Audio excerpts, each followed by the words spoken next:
we should be good to go. All right, so before we start, I'm going to check with the commissioners online.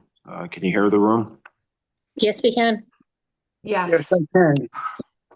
Very good. All right, let's call the meeting to order. Town of Newington Conservation Commission for March 17, 2026. First item on the agenda is call to order, which we've done. Next is roll call. If the recording secretary is online, could you take the roll call, please? Yes, Commissioner Anderson, Here. Commissioner Bashand, Here. Commissioner Conway, Here. Commissioner Morris, Here. Commissioner Ostrowski, Here. Commissioner Sadil, Here. Commissioner Paskowitz, Here. Commissioner Wimett,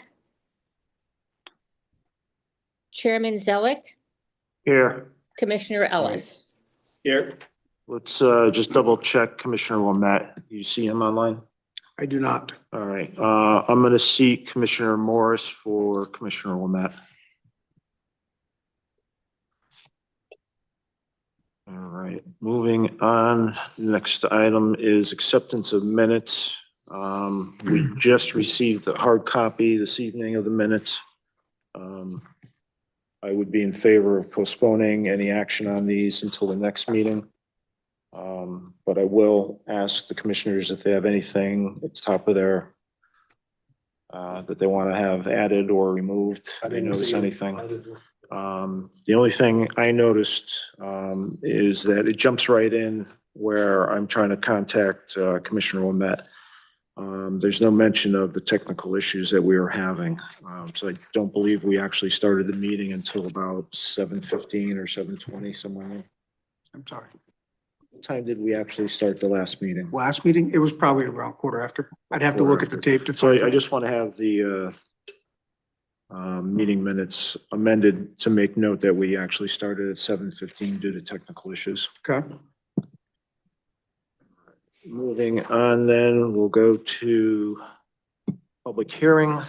This is for application IW-26-2 to extend parking lot approximately 180 feet and add a retaining wall at the southern portion of the existing parking lot into the historic pad site at 2929 Berlin Turnpike in the PD Plan Development Zone. Applicant Berlin Turnpike 2929 LLC. Contact Andrew R. Moran, Esquire, owner Berlin Turnpike 2929 LLC. The applicant is present. Would they come forward? And before we begin the presentation, since this is a public hearing, I'm just going to read into the record our internal procedures for a public hearing. This is Article 7 of the Inland Wetlands Internal Procedures. Conducting the public hearing, Section 1, the chairman of the commission shall preside at the public hearing. In the event of his absence, the vice chair or a duly appointed commission member shall act as presiding officer. The legal advertisement with a notation of dates of newspaper publication in which the advertisement of public notice was made shall be read. So I'll pause here. Chris, do you have the public notice and can you read that into the record? Public notice what? I'm asking for the notation of the dates of the newspaper publication in which the advertisement of a public notice was made shall be read. I can tell you that they were in the paper on the I dates. need it read into the I record. do not know the dates of publication. I don't have that information. I'm sorry. Yeah, Go ahead. Andrew Moran, Attorney. attorney on behalf of the applicant. It was, the public notice was ran and the rare reminder, bear with me, I did write it down on the 5th and the 12th. Okay, thank you. Yep. Do you have the actual notice there? I do not have the actual notice on me now. All right, I'm going to move on to Section 3. Presiding officer shall prescribe the method by which the public hearing will be conducted. It shall be made clear to the public that all comments must be directed to the chair and only after being properly recognized by the presiding officer. So the way this is going to work is the applicant will make their presentations. We'll hear from any experts or witnesses. Once they are done, the commission will ask the questions of the applicant and their experts, and then we will allow the public the opportunity to ask questions or make comments on the application, and the applicant will have the opportunity to do a rebuttal. And if things are left unsettled, we'll then allow the public to make another comment and another rebuttal by the applicant. Section 4, all persons recognized shall approach the hearing table in order to facilitate the proper recording of comments. Each person shall identify himself and state his address prior to making any comments. Section 5, the presiding officer shall assure an orderly public hearing and shall take the necessary steps to maintain the order and decorum of the public hearing at all times. The presiding officer shall reserve the right to terminate the public hearing in the event the discussion becomes unruly or unmanageable. Section 6, the show of hands by those persons present for the purpose of taking an opinion shall not be allowed on any question at a public hearing. The public hearing shall be conducted only for the purpose of taking testimony to be considered in deliberations of the commission. And that is the end of the procedures. So I will now turn it over to the applicant. Mr. Chairman, Attorney Andrew Moran, 20 Church Street, Hartford, Connecticut, the law firm of Hinckley, Allen, Snyder, here tonight on behalf of the applicant, Berlin Turnpike 2929 LLC. As you'll see, joining me is the same team as the February 17th meeting.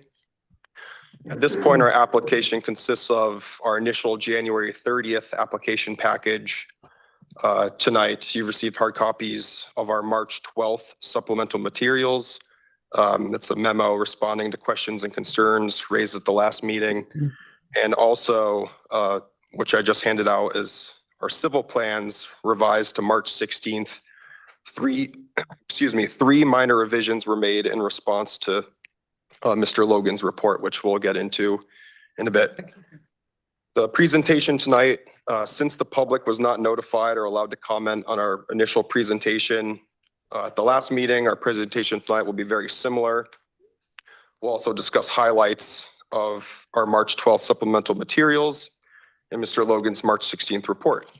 I'd again request that you all hold questions until after the presentation. We'll go through it as efficiently as possible. Can you please go to slide 2? Thank you.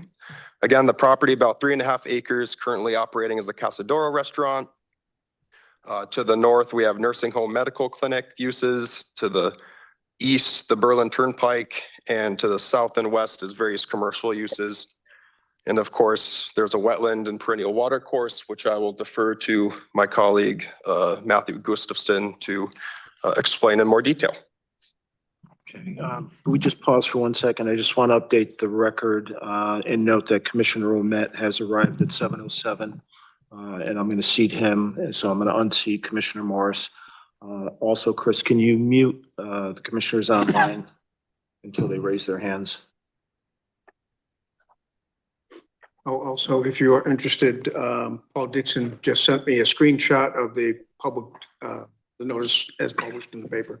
If you Okay, want to see it. so then let's pause because I do need that read into the record.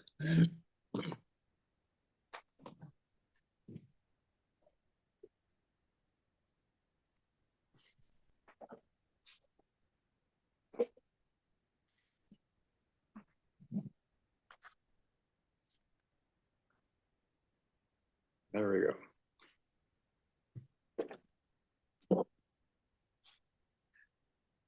Newington Conservation Commission Notice of Public Hearing, March 17th, 2026 at 7 p.m. Notice is hereby given that the Newington Conservation Commission will hold a public hearing in the council chambers, room 103 at Town Hall, 200 Garfield Street, Newington, Connecticut, on Tuesday, March 17th, 2026, to consider the following petitions. Application IW-26-2 to extend parking lot approximately 180 feet and add a retaining wall at the southern portion of the existing parking lot into the historical, quote, pad site, unquote, at 2929 Berlin Turnpike in the PD Planned Development Zone. Applicant, Berlin Turnpike 2929 LLC. Contact Andrew R. Moore Esquire. Owner, Berlin Turnpike 2929 LLC. This public hearing will be a Zoom webinar hybrid meeting. Information on how to attend will be posted on the town website at, we can accept that as it is. It's in italics and I can't read it. These applications and related material are available for public inspection through the published agenda at the Conservation Commission Center, also in italics and hard to read. It's small print.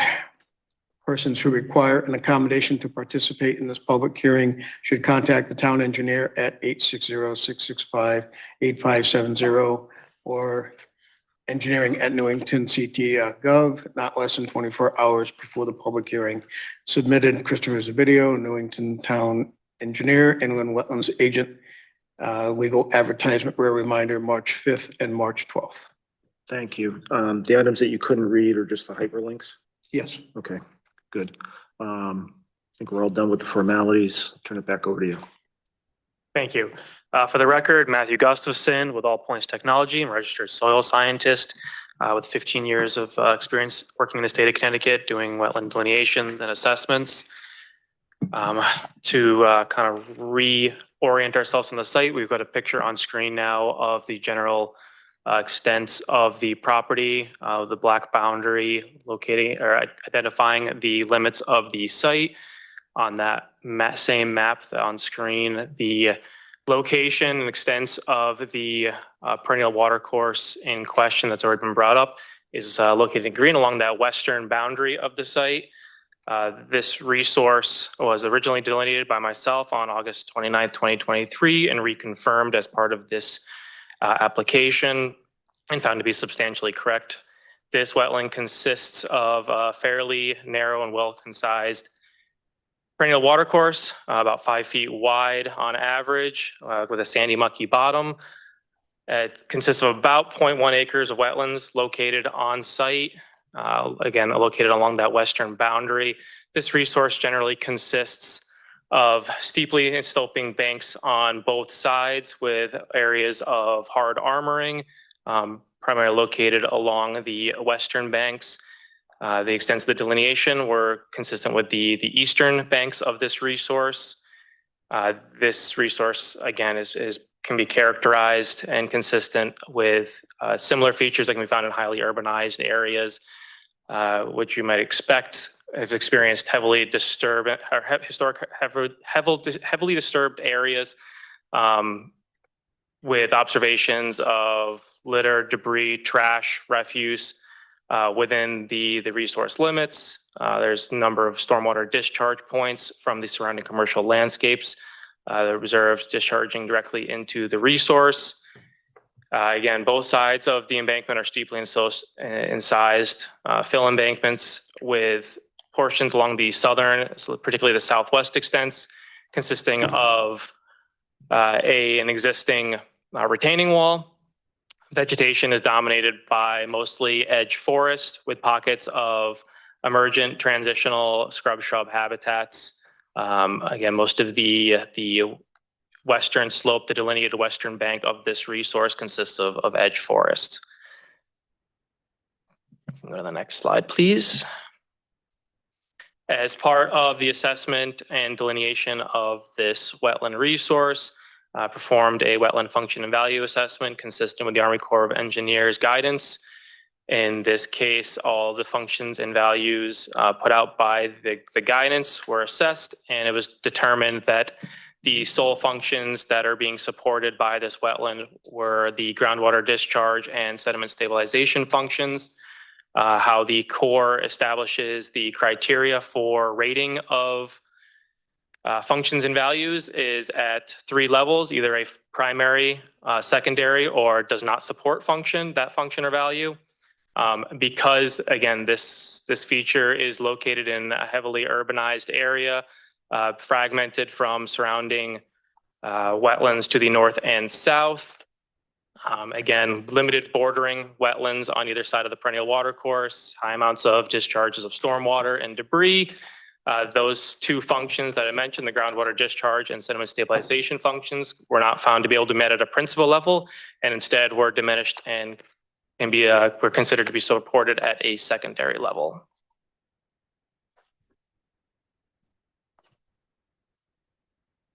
So with that, I believe I will hand it off to Mr. Vaca to go over other site plans and some of these changes that we've done. I'll briefly, I guess I can briefly note some of the buffer habitat to the wetland as well. That was assessed. It is, again, as we noted, it's pretty consistent with the areas that are on the top of banks of this perennial water course, consisting of edge forest and transitional scrub shrub, as is consistent with many areas along the Berlin Turnpike and similarly urbanized areas. There's a high dominance of invasive species. And because of that, the buffer capacity in this area being both narrow and diminished is providing a substantially lower function as a buffer to the wetland. Thank you. Yep.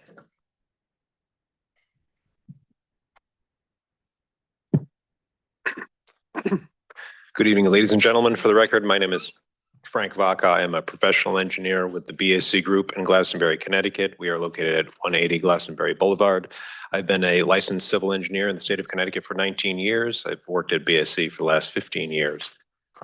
I'm responsible for the design of the site engineering and stormwater quality and wall design associated with the site, and I'd like to review some of the information associated with that. The view that you have in front of you now is actually the site plan. The boundary edges dashed line identifies the area of limits of work associated with the development. The existing building, Casadoro current restaurant, is located on the right-hand side of the screen over here. As far as the development within the upland review area, we are proposing 0.76 acres of improvement within the upland review. As part of that development, there will be the removal. This is the area identified here is the current existing parking lot, identified by this line where my cursor is represented. There are 16 parking spaces identified in this location. They will be replaced. They will be removed. They will be removed, and they will be replaced by essentially 16 spaces in kind, plus in total the replacement of 88 additional spaces as identified throughout the additional portions of this lot here.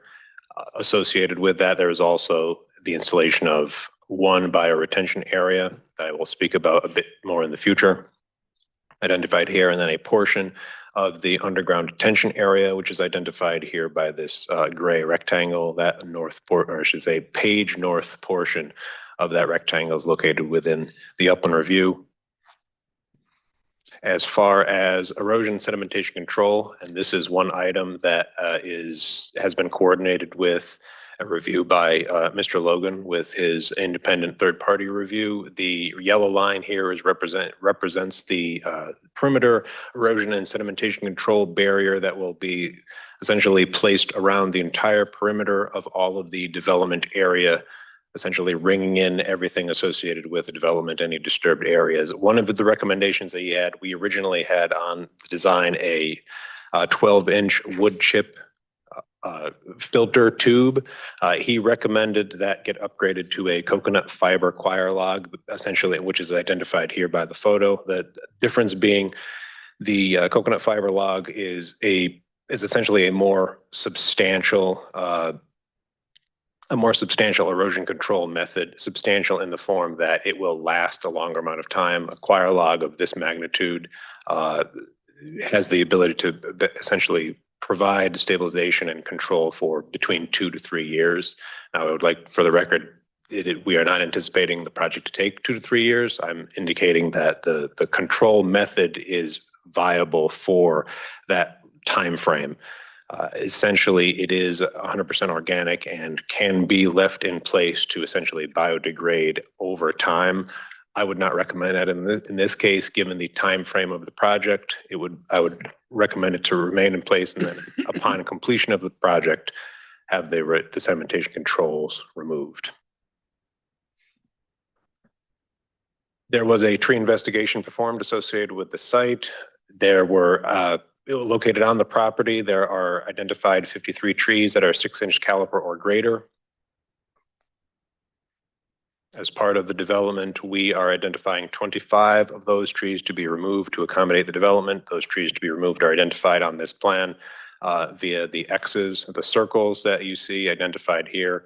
Identify the trees that are close to the project limits, but are it is our plan to save those. Essentially, those trees will be protected throughout construction, even due to the, even though they appear to be close to the excavation. There are methods that can be utilized, as well as the type of the installation for the wall that we will be able to protect those trees. I also would like to note that there was one comment in previous iterations of the plans. There is a turbidity curtain listed on the upper right-hand side here. A turbidity curtain essentially is a type of erosion control that's placed directly in the stream that essentially will collect and essentially filter out any sediments that, as a last possible resort, if anything were to enter the stream, that it would be essentially collected and able to be removed as part of that through the use of that turbidity curtain.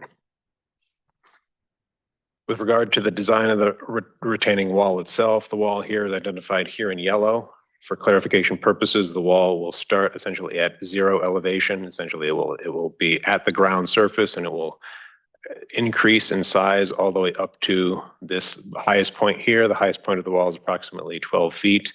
And at that point, it will begin to reduce in elevation all the way down back to 0. The average wall height is approximately 9 feet throughout the area. And again, just for understanding's sake, the wall itself does not increase or decrease in height. The wall increases based on the slope associated with the existing landform behind that. The top of the wall itself will remain level at approximately 132. This is an example of the retaining wall cross-section associated with a modular block retaining wall at the highest point of the wall. In this case, essentially the disturbance would go down approximately 1.5 to 2 feet down below the existing grade for installation purposes. One additional item that Mr. Logan requested was essentially a sequence for wall construction. I can go into that in a bit more detail at the request of the commission, but essentially we provided some additional information on how the contractor would essentially install the wall while maintaining as much stabilization on the slope as possible. I would like to point out that the circle here identified as essentially the choir log that I had mentioned briefly, and we have the information here, or I should say the vegetation associated with that portion of the site that is not being disturbed, and as well as the wetland limit. And again, this is at the location of the highest point and narrowest point of the wall adjacent to the wetland area. From a stormwater standpoint, we are using a low impact development design. Essentially, rather than using the standard catch basins and pipe with detention, we will be utilizing a sheet flow sheet flow design where any rain that falls on the site will essentially run overland to the 2 blue areas identified here, which are listed as bioretention areas. Essentially, rather than using a catch basin, it flows into this small depression, landscaped depression here, which will be served to treat the water quality as well as reduce the peak flow discharge of any of the increased impervious associated with the development. The peak flow will also be handled by an underground detention area identified here in purple, which will be essentially the milk crate type structures, which will support the pavement above it while still maintaining approximately 97% storage capacity of any of the water associated with the increase. That discharge will essentially go through the little small circular D right there is the outlet control structure, which will control the flow. It will flow through the pipe to the outlet, which is essentially, it is a free discharge outlet, which is essentially a catch basin in reverse. Any of the flow that essentially fills up, it will fill up the pipe, fill up the catch basin, then slowly leak out over the top of the catch basin, which will prevent any erosional velocities associated with discharge of that system. to talk briefly about the low impact development stormwater design rather than using catch basins and so on. Instead, we will be sheet flowing flows over top of a very shallow structure, only about 1 foot deep. Any of the initial floods and flows, basically waste and refuse and so on, is collected in the top grate. Finer sediments are collected inside the structure, and then the main treatment area of the rain flow enters into this essentially garden area. This garden area essentially is designed to catch that first flow. Any of the contaminants associated with the vehicle wash off and so on will be trapped in the hardwood mulch, flow through that high flow media, which essentially is designed to function to treat those flows down into the detention area identified here before being discharged from the site. Any higher flows, any flows from the 5-year storm or greater essentially will fill the area up, and it will overflow into the overflow drain and just directly into the detention area before exiting the property. From a landscaping plan, this was the final note that Mr. Logan had. He had a few comments with regard to some of the plantings that that were identified within the bioretention areas from a salt tolerance standpoint. We did make one modification to the plan in accordance with his requests.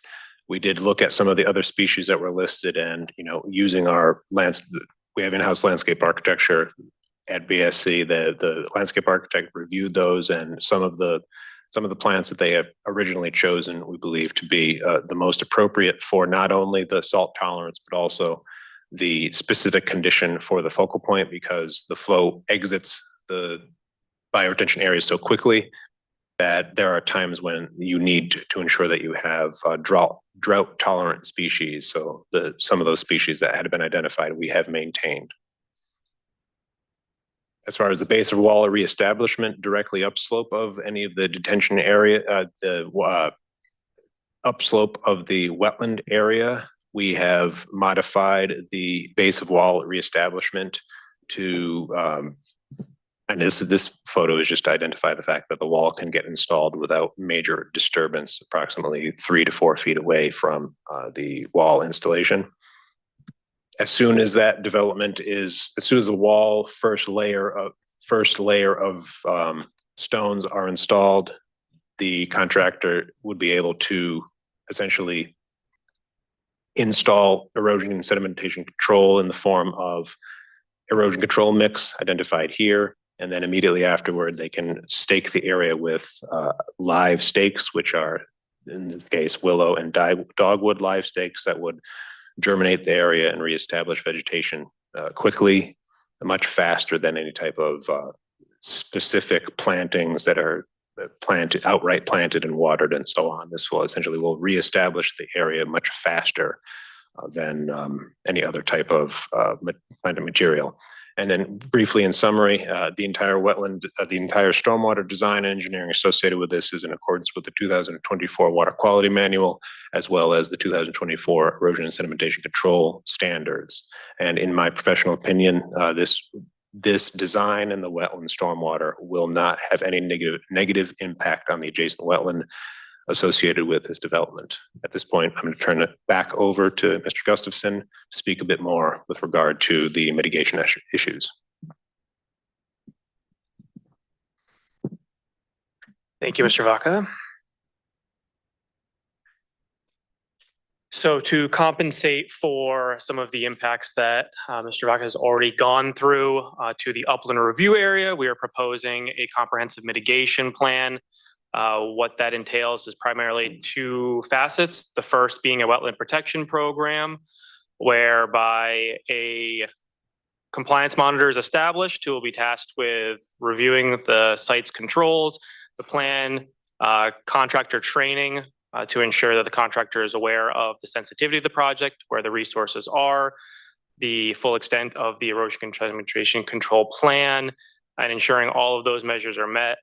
That monitor will be out on a routine basis, inspecting the site to ensure those standards are being met. All controls are maintained and functioning properly. In addition, those inspections will generate a report documenting those findings, any repairs or suggestion alterations. That report will be provided both to the applicant and to the town.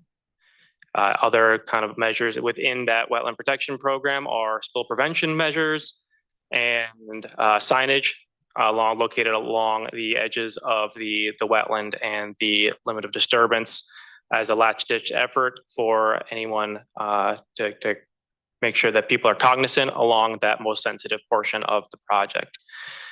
The second portion of that mitigation we've kind of already touched on is some of the enhancement we're proposing at the base of the wall.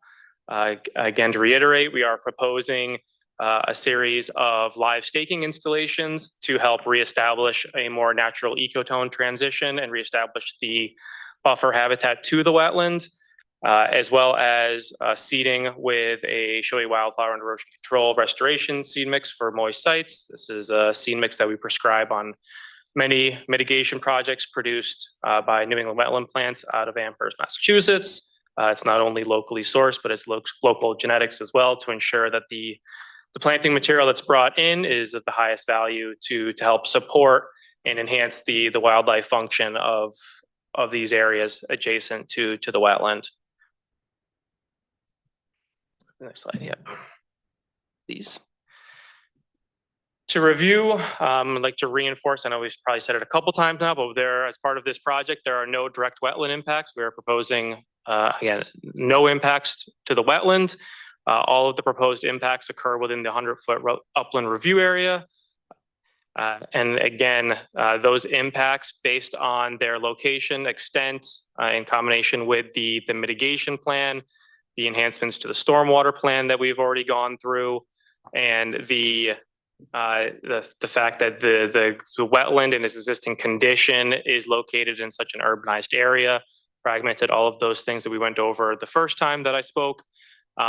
We are not expecting the project to result in any significant negative impact to the wetland. All the functions that are currently provided by the wetland will be maintained after development of the project. And we feel that the enhancement to some of the areas at the bottom of the retaining wall will actually further enhance the wildlife function for this wetland. I'll hand it over to the attorney now to finish things off. Thank you. Thank you. So Mr. Logan will explain his report soon, but before he does, I'd like you all to keep in mind 3 main points.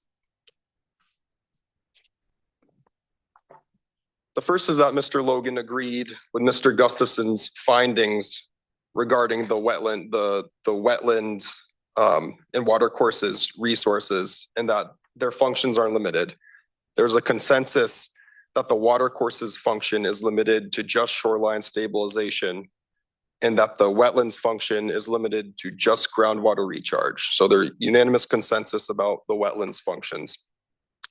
The second point, we revised our plans, which I've just handed out to you today, to address some of Mr. Logan's requests, which, as Mr. Vodka explained, includes replacing the material of coir logs from tree bark to coconut fibers. At second glance, there might have been a disconnect between us. Mr. Logan recommended 18-inch diameter coir logs, 16, and we showed 12-inch. We'd be willing to increase the size of that as a condition of approval to tie things up.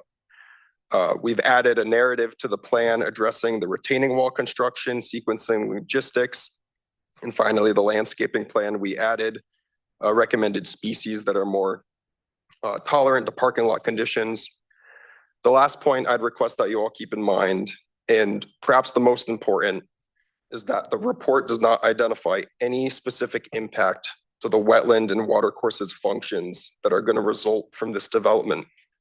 To the contrary, I might add, the report classifies our materials as well prepared and designed, which leads to my last point for the evening.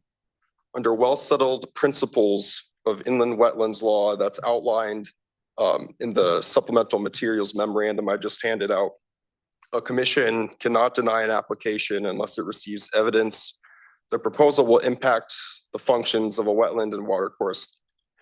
An application cannot be denied based solely on activity within an upland review area or concerns regarding future development. Here, there's a consensus of experts, including the applicant's consultants, town staff, and an independent consultant that have all concluded that the parking lot can be constructed without impacting the functions of the wetlands and the watercourse. The application therefore warrants approval. One last note, feasible and prudent alternatives we don't believe are necessary here because there's no risk of adversely impacting the wetlands and watercourses functions in the first place. And in any event, there's really no other place to put these required spaces.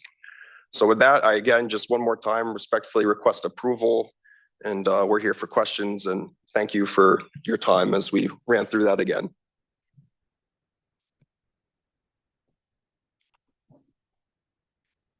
All right, can we hear from Mr. Logan? We don't have any hands raised online, do we? We do not.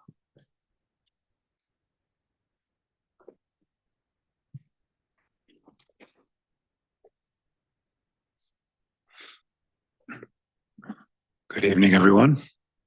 George Logan for the record, REMA Ecological Services. Excuse me. Wetland scientist, wetland ecologist, and soil scientist. So I've been asked to do sort of a review of this application, which I've done for this town before and many other towns in the past. And so first thing that I do is look at the application materials. Second thing I do is I take a walk out in the field and see what's there, see if I agree with the characterization of the resource. And then what I usually also do is look at the watershed, kind of look at the surrounding area. And interestingly enough, this is a watercourse that I'm familiar with, not particularly the section, but everything on the other side of the road, on the highway, going all the way to the top, because probably 40% of the watershed I've been involved in some kind of development, all the way back to, gosh, sometime in the 90s, I think. Anyhow, so what I did, sort of give you an idea of what we're talking about, is I gave you in my report that you probably have in front of you, a figure A, which is the watershed of the onsite stream. So you kind of have an idea of what we're dealing with, because obviously the watershed factors into the quality, functions, and values of this stretch of the brook. One thing that I probably should have done, but I'm guessing that it's probably not necessary, is look at archival aerial photographs and kind of determine where the watercourse used to go. And my guess is it didn't used to go exactly where we see it today. That's been moved. Obviously, it's an engineered watercourse. That's quite obvious. So there's been fill. There's been basically an engineered watercourse. If you look at the Excuse me, Mr. Logan, which exhibit are you looking at? oh, sorry, figure A. Figure A. Chris, can you put that up on the monitor so the folks at home can follow along? Yeah, let's see if I can find that. And while he's looking at it, the little blue line that you see there indicated on the figure is from a tool that we wetland scientists often use, and that is from the USDA Stream Stats. It's a fairly accurate tool that you can ask all kinds of questions if you're into hydrology, if you're into fisheries, things like that. And I usually like to know what's the size of the watershed, what is the percentage of its development within the watershed, and the percent of impervious surfaces. And that kind of gives me an idea of its water quality without me even having to do much testing. And what it tells me is that when you have a development such as you have here, that's over 60% developed, and you have impervious surfaces that are sort of in the 35% or so, that tells me that this is an impaired stream. Because to have a non-impaired stream, you have to go somewhere around 10%. 10% impervious surfaces and under, that's usually an unimpaired stream. And I've walked. What's the word you're using? What stream? USGS Stream Stats is the tool that I used, and I said a non-impaired stream is usually one that has less than 10% of impervious surfaces. And this is a general planning tool. You know, you can take it, it's sort of it's a range. So if you're somewhere in here, that means you probably have an impaired watershed, impaired stream. And this is not Impaired stream. an impaired stream, so its water quality is not the highest. Now, if you went all the way to the top of the watershed, probably you find a section that's a little better. George, which page are you on?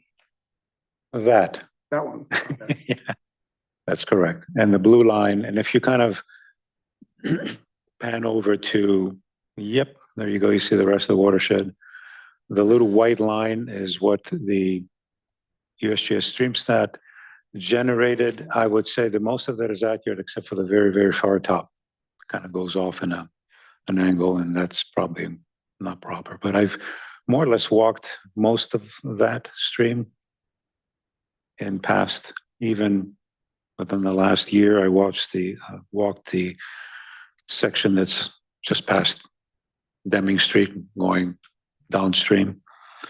That's a little subdivision that you're probably going to see coming before the commission for an additional 3 lots that have not been developed to houses at some point. We'll see.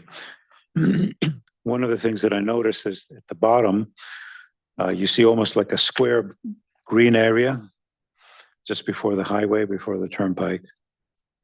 Most of that is wetland, and most of that is a very dense Phragmites patch.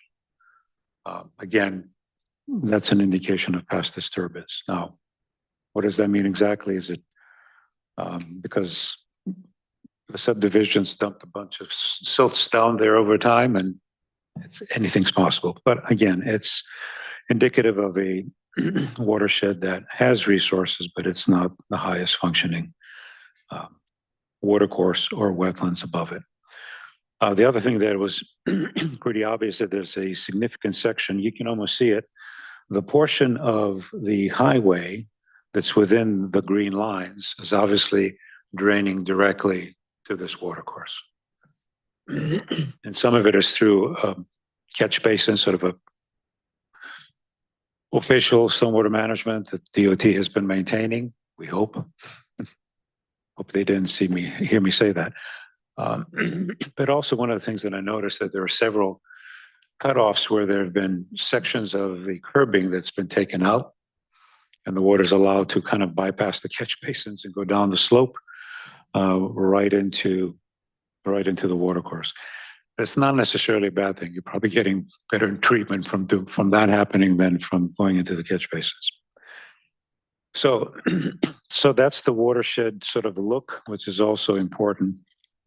And going through my report very quickly, again, I looked at Mr. Gustafson's report and some of the information in there.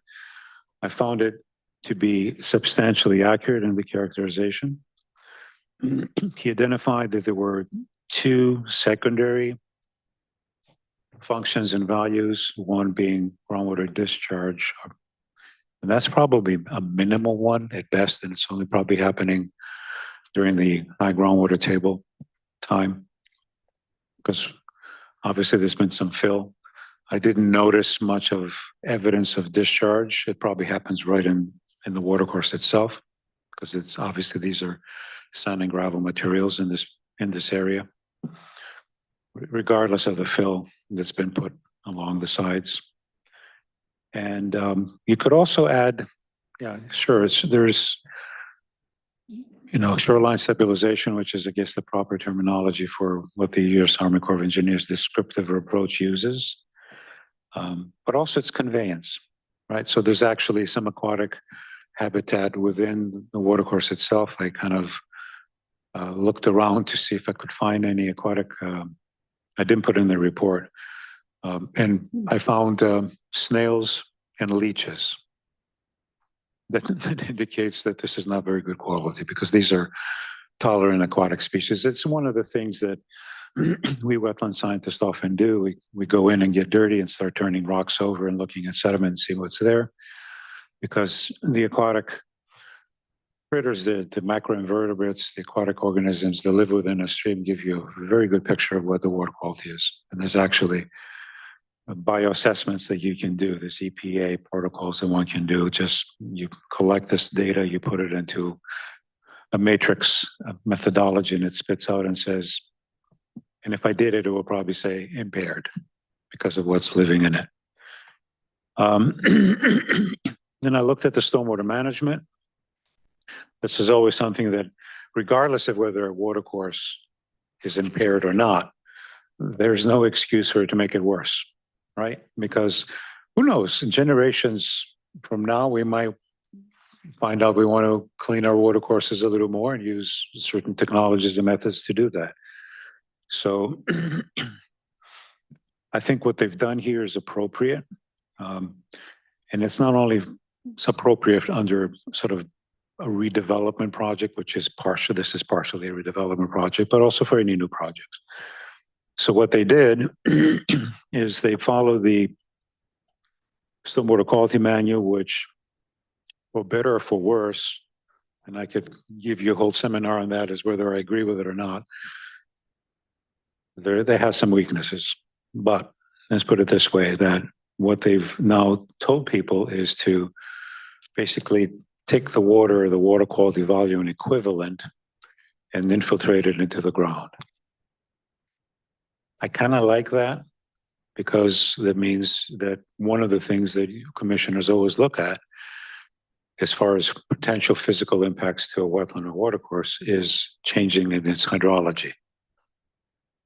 And not during a storm event, but throughout the season.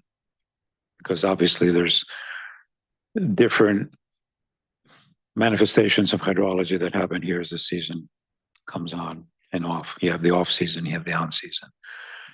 So groundwater infiltration is a good thing. But the problem with groundwater infiltration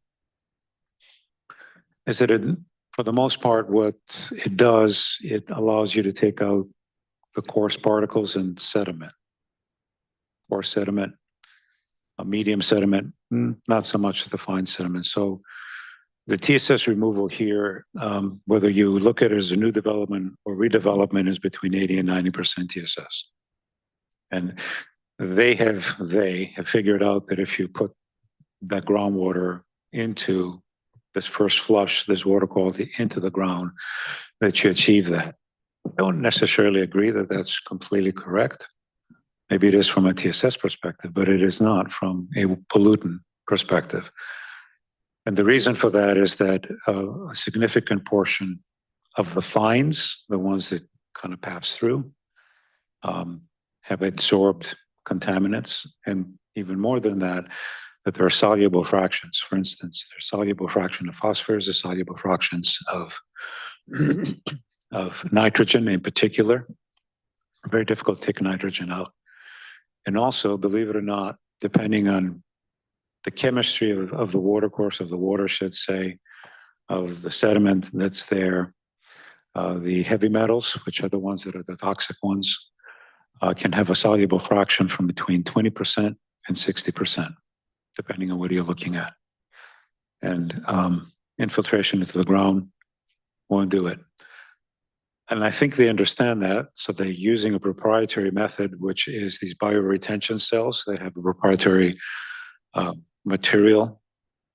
And I've looked the online resources. I found out that both the state of Rhode Island, the state of New Jersey, and there's probably others that I didn't find, have analyzed this proprietary biofiltration system as a pre-treatment, which is good because it will take out the solubles to a much greater degree. And they've tested it and found that it's correct, and that it does exactly what it says it will do. Even though it has, I was kind of surprised, a tremendous amount of permeability, if you will. I think it's 100 inches or something like that. Yeah, that was a little surprising, but the data is there. So I checked it out because I never want to assume what the label says. I want to go into it. So what they've done here is they have good pre-treatment. They have good infiltration into the ground.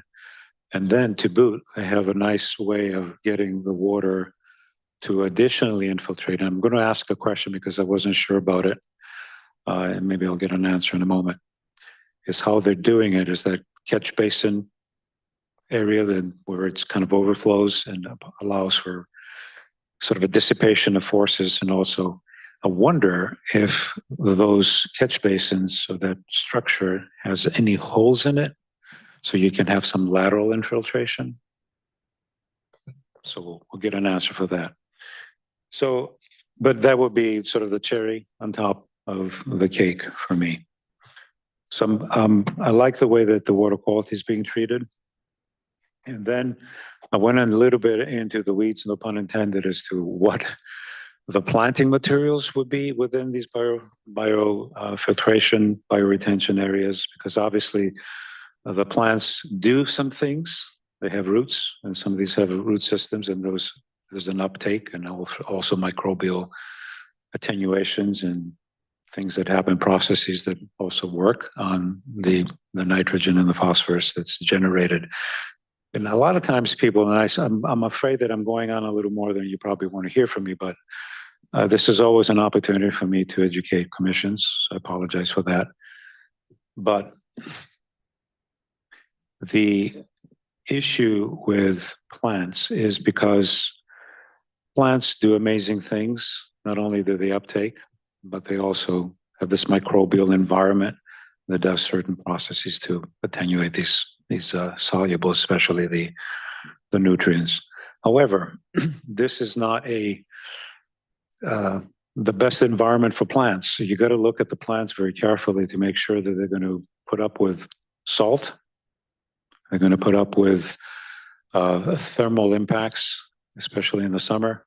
You know, where you have a parking lot that has basically some thermal things that are going on. So what happens is the water falls from the sky, and that thermal pulse gets into the bioretention area. Now, if it went directly into the stream, we'd all have a problem with that, but it doesn't, so that's good. But the question is what happens to the plants? So the plants have to be able to tolerate those conditions. And so I looked at it, and I didn't go too much into the weeds, and I noticed that maybe there was a couple of plants that I thought could be better. And so I recommended a few. And then there was a kind of a back and forth this morning with the landscape architect through through the engineer. They gave me some information back. I'm like, yeah, they're probably right about that. So we decided that the best change was to use switchgrass, Panicum virgatum, which not only has deep root systems, but it's also tolerant to salt. How do I know that? I planted in the front of my road, and it survives when all the salt gets tossed to my yard from in Vernon. And so I know it does well, and it grows very well. It also tolerates, it's a facultative species, so it can go both towards the wetland and both towards an upland. And it appears to do very well with flooding. And very often I find it in flooding situations, temporary flooding situations. So the other thing, I looked at the mitigation that they were proposing. That's why I have some experience with courier logs, and these are these coconut fiber logs. Once they get wet, they're pretty heavy. I think it depends on what you can have 100-pounder. It's maybe this big. I like the ones that are 16 inches, especially if you're in a slope, gives you a little more stabilization. And I've used them in several applications before. And the nice thing about them, and I don't know if they thought about this or if they're doing it, you can actually plant those live fascines or the live stakes directly in them, and they will grow in, because the coconut fiber is basically a great medium for planting. And then, yeah, we've used it in you probably all heard the tunnel project MDC is doing some part of that. And so we've used it along some of the water courses they have to protect them. They've worked wonderfully, except when DOT came and cut everything, and then we had to replant it. That's another story. So you can plant them, but the problem with planting the live fascines, wherever you plant them, they have to be planted in the dormant season. So before, like now would be a good time. And of course, in the fall. So after the dormant season. If they have to plant during the non-dormant season, then I would use New England Wetland Plant Inc. also has, they have the live fascines, but they also have what they call tubulings, which are these little plantings that are in the tube, and you can poke a hole in the ground or poke a hole in the core log and plant them, and they will take off. And they actually, what they do is they inoculate them. They have an inoculum within the little tube so that it facilitates quick growth. And the last thing that I recommended, and there's a couple more things. Since the wall is the portion of the project that's closest to the resource, and that's obviously the resource is what we're trying to protect, I wanted to see a semi-robust narrative of construction sequencing, which I'd not seen prior, and so they have provided it. I've looked at it, and it's more than sufficient in my mind, as long as the contractor follows it, which obviously would have to be the case. By the way, there's another question that I heard from staff, that there was a question whether there was a potential for swamp cottonwoods, because there were a whole bunch of cottonwoods. You've probably seen them. As you know, cottonwoods will grow just about anywhere in disturbed areas, especially if there's a little moisture involved. And when you have a watercourse, they usually pop up better. I've quite a lot of experience even in Newington with swamp cottonwood, and none of them are swamp cottonwoods. They're a different species. The one that I recall that it's up in Cedar Mountain, which is an area that's protected by the town. There's a vernal pool there that has either the second or the top best population of swamp cottonwood in southern New England that we discovered. They were protected by the town? Yeah. I don't know anything about that. No, Yeah, up in Cedar Mountain, which is a protected area. All four no, that's private property still. It's not controlled by the town. It isn't. I think it's the Balf parcel that's north of our parcel, but that's okay. Balf Okay. isn't going to be quarrying that anytime soon. Well, plus if you have a swamp cottonwood, which is either threatened or endangered species, and there's a very robust vernal pool there, but again, we're going into another subject here that's not relevant. I thought it was protected, that's what I heard, but anyway. So there are no swamp cottonwoods on this property based on my inspection. Even in the winter, you can tell that. Has to do with the leaf petiole, which is the little branch, the leaf, and then swamp cottonwoods. You know how the leaves kind of do this in the wind?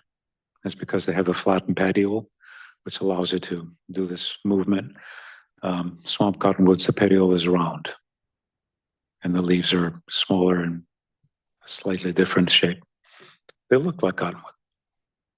Any rate, so that is my conclusion. I also included a few photographs to see there. Photo number 4 is, I don't know if you can see it, just as an example, 3 and 4. Tons of debris. Keep going, Chris. Keep going. So you can see all the debris on the other side. Not a good situation, but at any rate, there is a little bit of a wetland bench that you see there on the right, and you see the stream. You see a little bit of a sediment bar with some debris on it. And if you go to the next picture, I'm looking up the slope, and there's a wetland flag that's wrapped around that Norway maple. So I was able to find all the flags. I saw that the wetland delineation was essentially accurate. If not, it was slightly conservative in my mind, which is always not a bad thing, by a few feet. And also the other thing that I always do, because I found out that in the application materials, they had a estimated habitat blob, if you will, of the natural diversity database, and it showed it to the north and east on the other side of the highway. And there's a wetland there. Partly they found something there. Who knows what it is? I'm not sure.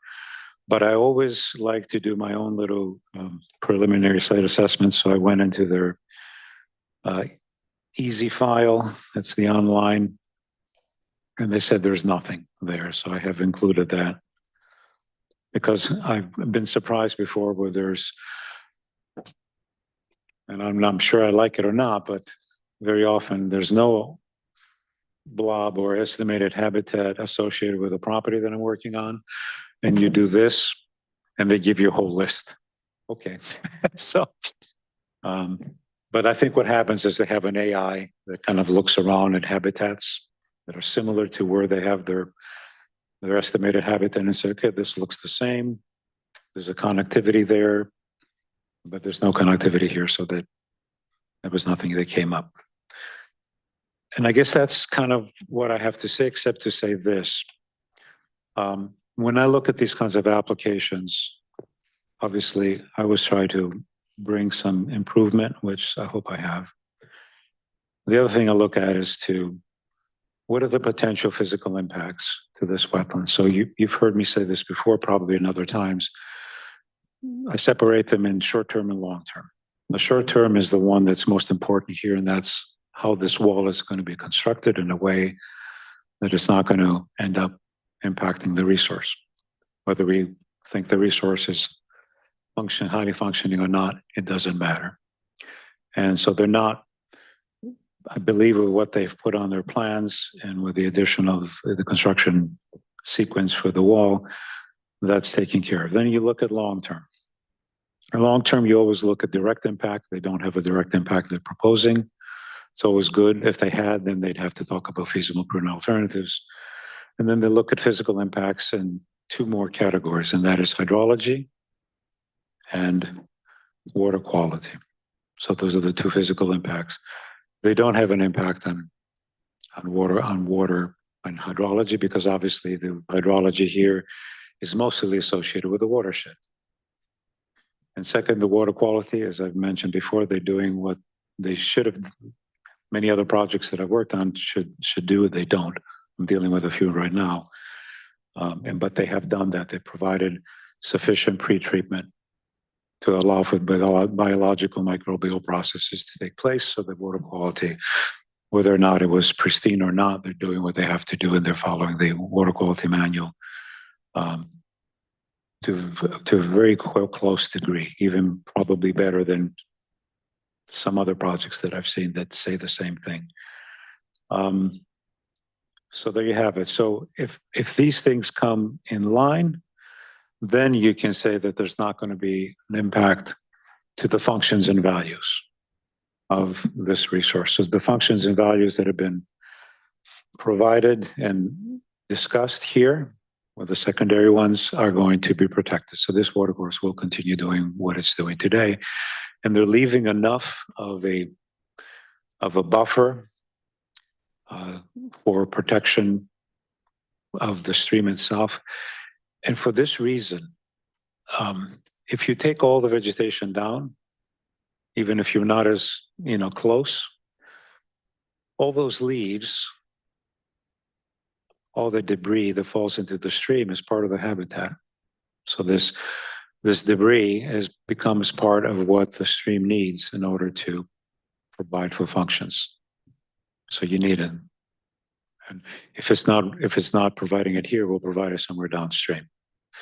Or maybe there's a better section, and I know there is further down, probably about half a mile away. There's a nicer section of the stream that's not as disturbed before it goes into Churchill. Yes, that other one. That's all I have for you. If you have any questions of me. All right, I'll start. Chris, can you bring up figure A? Figure A? Yeah.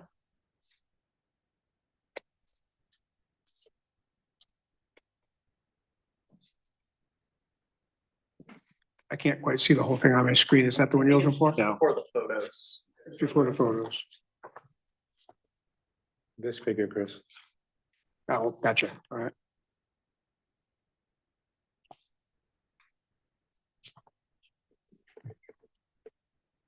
Oops, down one. Oh, that's A, yeah, right there. There you go, that one.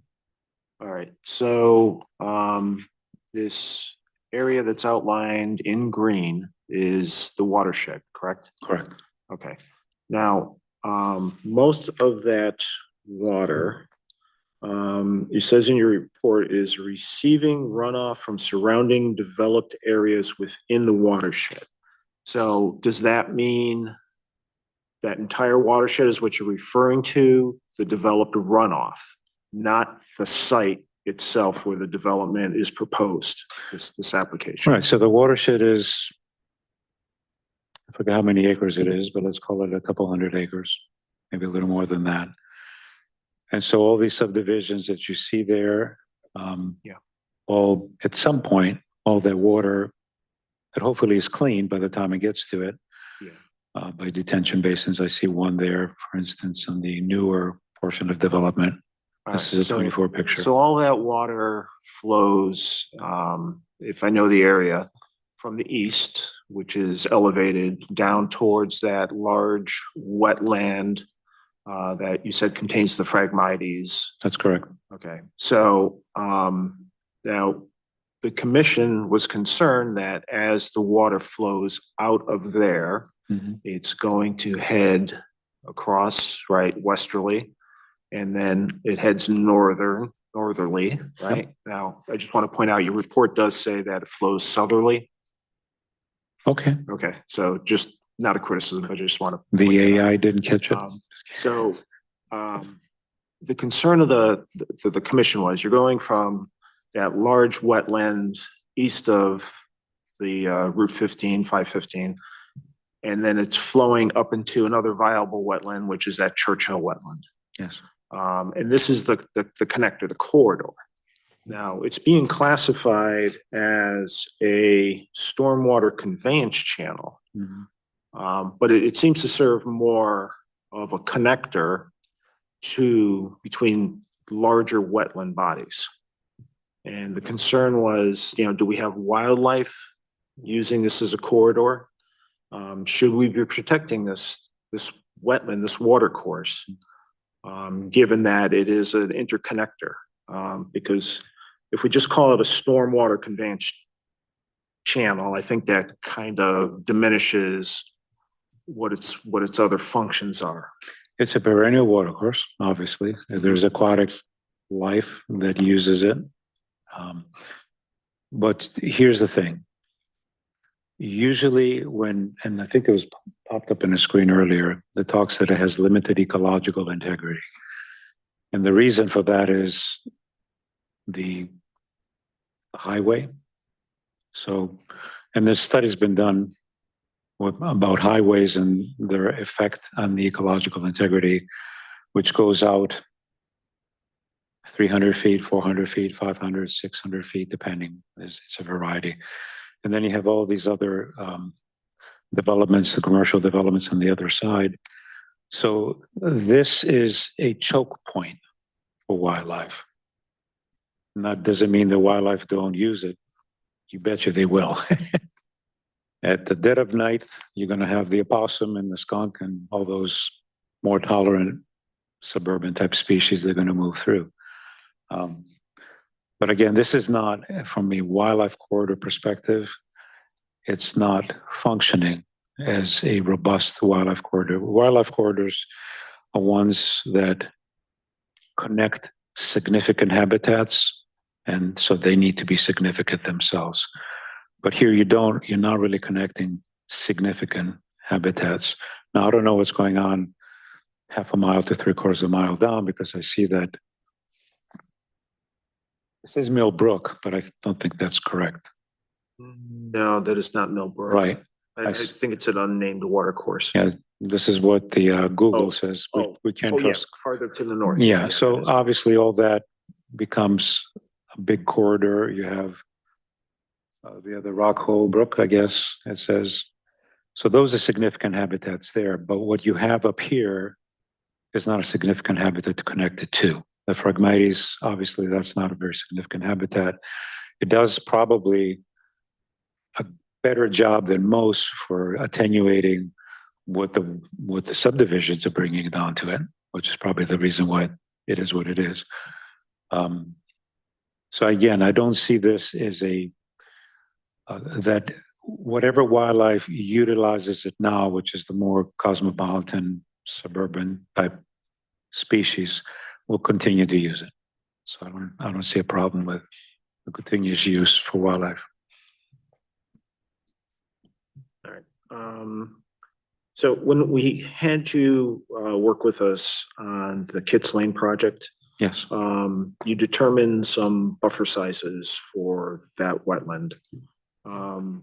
Did you use any formulas, any scientific? I don't know how you do this, but you figure out what's an appropriate size buffer, an upland area. So in your opinion, these adequate? In my opinion, for what this is, for where it is and what they're doing, it's adequate. And I like the fact that they're sprucing it up with some additional mid-story vegetation. And I mean, the slope itself has invasive species. Norway maple was one of them. We don't like Norway maple, but it is functioning, provides structure, provides some screening, obviously. There are some trees that they're taking out, and there's a couple of significant trees that they're taking out. One cottonwood in particular that I saw, which I think was one of the pictures. But, you know, unless you did a retaining wall and then I had a cutoff, went back, that tree's kind of in the way. So does it provide a substantial benefit to the watercourse? Not overall. So what's left there and what they're proposing is going to be sufficient to protect this watercourse that as it exists today. Okay. So is the plan the best it can possibly be? Yeah, again, could it always be better? Yeah, sure. But the thing Well, if is, it could be better, what would you change? we can hypothesize by saying taking a whole row of parking, but then they would lose probably 24 spots. Would that provide better protection for the stream and its functions? Probably not. It's not something that you would be able to calculate. It would be de minimis. So I'm looking for, you know, significant adverse impacts. So if you don't have significant adverse impacts to start with, then anything you do is not going to really change that. Are there any reasonable and prudent alternatives to this? Not really, because usually the way that I look at feasible prudent alternatives, if you can see a significant adverse impact, then you need an alternative. And I don't see that they have, so they haven't, you have to pass that threshold first, in my mind, of a significant impact to the resource, changing its functions and having hydrological impacts, water quality impacts. So if they haven't passed that threshold, then what I've done here is provided some additional recommendations to make this plan work better for them. All right. And of course, for the protection of the resource. And I don't know if you were listening to Mr. Vaca when he was speaking about the plantings, and I'm not sure if they're following exactly what you recommended. Were you in agreement with? Yeah. So that was an interesting discussion. I made some recommendations. So I had another 2 or 3 species that I said, well, how about trying this? And the landscape architect came back and said, yeah, but here's some other things you need to know about these species. They kind of grow wild, and they gave me some other reasons. And so I looked at it. I did a little research to verify that what he or she, I don't know if it was a he or she, was saying. And I found out through my research, yeah, they're right. And I remember that Black-eyed Susan, I have it in my yard and I like it a lot, and was one of the ones that I recommend, but they actually go wild. They start growing in places that don't want them, and then, they're kind of unkept. Whereas what he was proposing is we'll have a little better kept, and they still have some salt tolerance and some root masses. So I'm like, okay. But we also both decided that the consensus was that the switchgrass was a great addition, and so they added a whole bunch of that. Okay, thank you. You're I'll turn welcome. it over to other commissioners. Commissioner Bashan? George, are you familiar with how much fill they're gonna be bringing in there? There's going to be some. No, I'm not familiar. I mean, obviously, when they're extending out their parking and building the wall, everything that's going to be behind the wall is going to be obviously filled. Would you be surprised if it was in the thousands of cubic yards? If you say so, no, I'm not going to be surprised. But they can still do it in a manner that's proper, and as long as I was just curious if because to me, it's a filling operation, first. And then secondly, are potential impacts to physical characteristics, does that fall under the functions and values? It seems like you were alluding to that. not necessarily, it's an indirect way. So That's what I thought too, but then you seem to be alluding to that it did fall under that. So the way I look for potential physical impacts, direct, indirect, right? Short term, long term. Those are the things that influence the functions and values. So if those are significant adverse, they start encroaching into the functions and values. So what functions and values do we have here? They've identified them as some groundwater discharge, recharge, probably some recharge too that's going on there. So that's being protected. So they're not changing that because everything that's already under there is a sand and gravel aquifer of sorts, deposit. And the next thing I look at is the water quality. So if they were, say they just did leak offs with a little riprap down to the brook, which is the way they used to do it a long time ago. I'd say, well, no, that's going to have an impact on water quality, at least right there in that segment. Maybe the stream is not pristine, but there's always a proximal impact if you have a direct discharge and then it dissipates as more dilution comes through. But I don't see that, and they've done what they needed to do, follow the guidelines. So my concern has always been the degree of encroachment. So we're getting within, I don't know, we're using 90% of the buffer. So to me, is it improper to on one hand agree with them that they're treating the water properly, the water quality is going to be fine coming out of their system, but that there's still a potential impact to the physical characteristic by pushing this buffer all the way to the very edge and having no buffer for, we see garbage coming off the embankments. There'll be nowhere for, no buffer for this. And so everything's going to end up into the water course itself. And, so you mentioned that it's a choke point. I can't imagine choking it even more is an improvement, or not an improvement, but is even,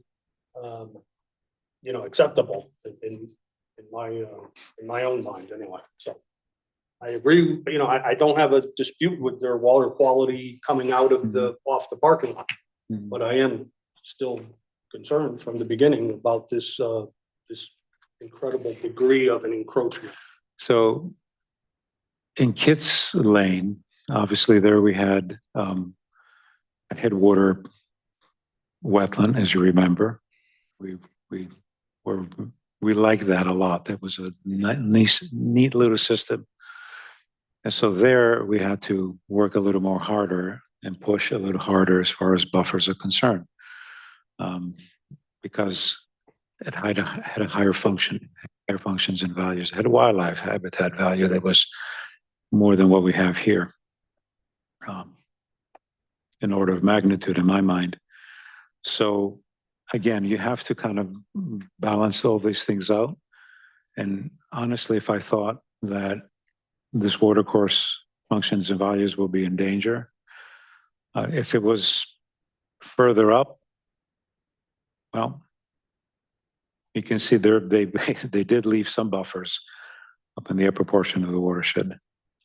Not tremendous, but certainly I remember that we even on the Deming Street one, we have a buffer there. So again, can one do something better? sure, you can always do something better, but you have to kind of tie it into what are you gaining? And if you're not gaining much, it's just, it looks better. Well, I keep going back to how do you mitigate an encroachment? What's the only way to mitigate encroachment? Well, that's a good question. And if I look at the other side of the stream and see what is being done there, I'd be calling up the management of that place and saying, you got some work to do. So there has to be some kind. Now, my thought is that one could ask, the commission could ask, the town could ask for there to be a annual inspection where someone goes and takes some photographs after maybe they removed a few debris, if there was some down there, to prove that, you know, you don't have that spillover where the guy sits in the parking lot and says, no one's looking. And I've seen that. Well, this is more of an opinion on, you may want to render your opinion on that or not, but when we look at the plan, we see that the commission before us, you know, controlled the line at a certain point on that west side of that parking lot. We've pushed it much further we've encroached much further. And so I just wonder what we know that they didn't know, or why they felt that that was important. And we're now, you know, trying to convince ourselves that it's okay to go beyond that. So Commissioner Bouchard, the commission probably wasn't in existence when that original line was placed there. I think that's the edge of slope. I don't know, because Bertucci's was there previously, and that wasn't that old. Oh, no, I'm not referring to the Bertucci's. I'm just referring to the parking lot site that we're reviewing. I think there was Phil placed there, and then I don't have any history in this, obviously, but they kind of looked at the edge and said, okay, this is the top of the slope and we're not going any further. Why should we? So George, have you been over to Kitts Lane since they started their activities? No. You should visit and bring a box of tissues with you. Oh, You're gonna dear. cry. Oh, dear. It's a disaster. I guess I'm done with my questions. for now. Okay. Thank you. You're welcome. All right. Commissioner Anderson. Yeah, so this one question on your recommendations for the second one and the short narrative. You seem to see it, but I don't think this was supplied to the commission for we can also see it. I don't think it was part of the other presentation. If I may, for the record, Andrew Moore, looking at the applicant, it's in the revised plan set that we handed out to you.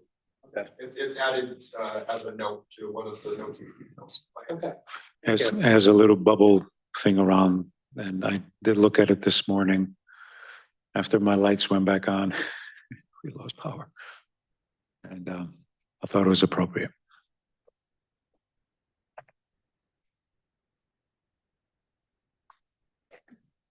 Any questions from commissioners online? Let's see any hands up. I do not see any. I'll just poll them. Commissioner Siddell, any comments or questions for Mr. Logan? No, I do not. Thank you very much. Thank you. Commissioner Conway, I have none. Thank you. Commissioner Paskowitz. Well, yes, I guess I do. George, you mentioned salt.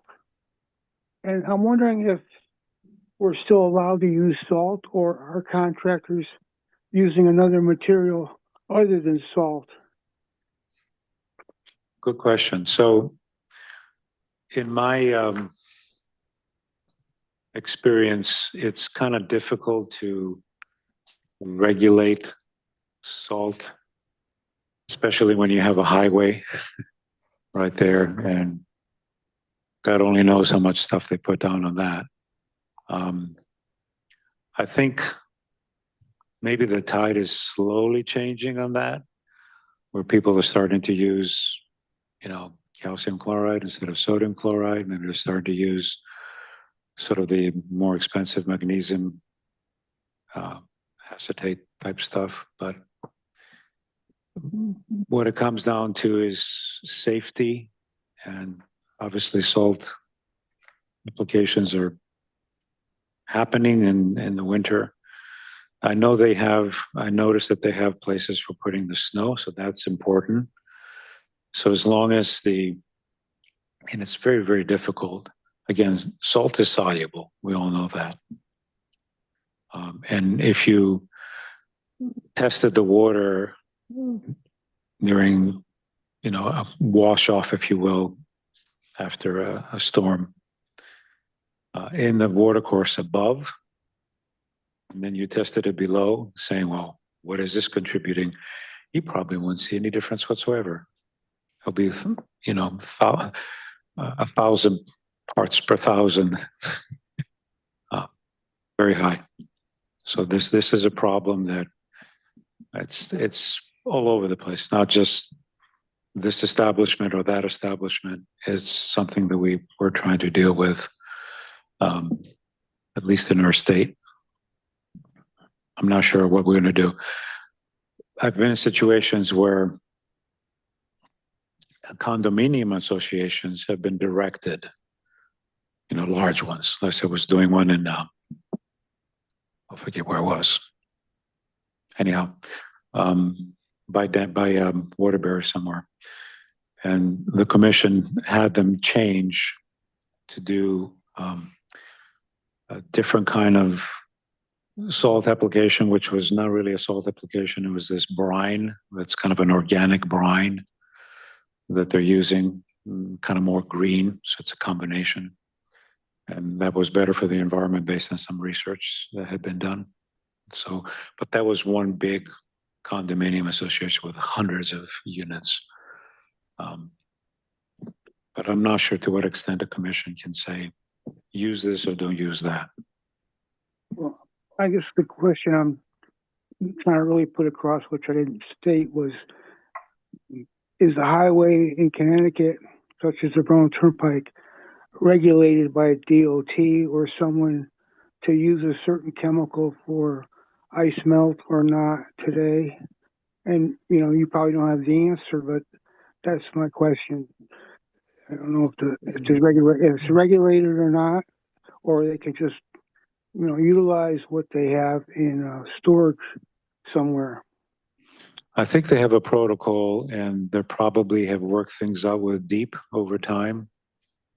And Deep has said, okay, you can use this. The salt, you're saying? Yes, the salt. Okay. All right, George. Thank you. You're welcome.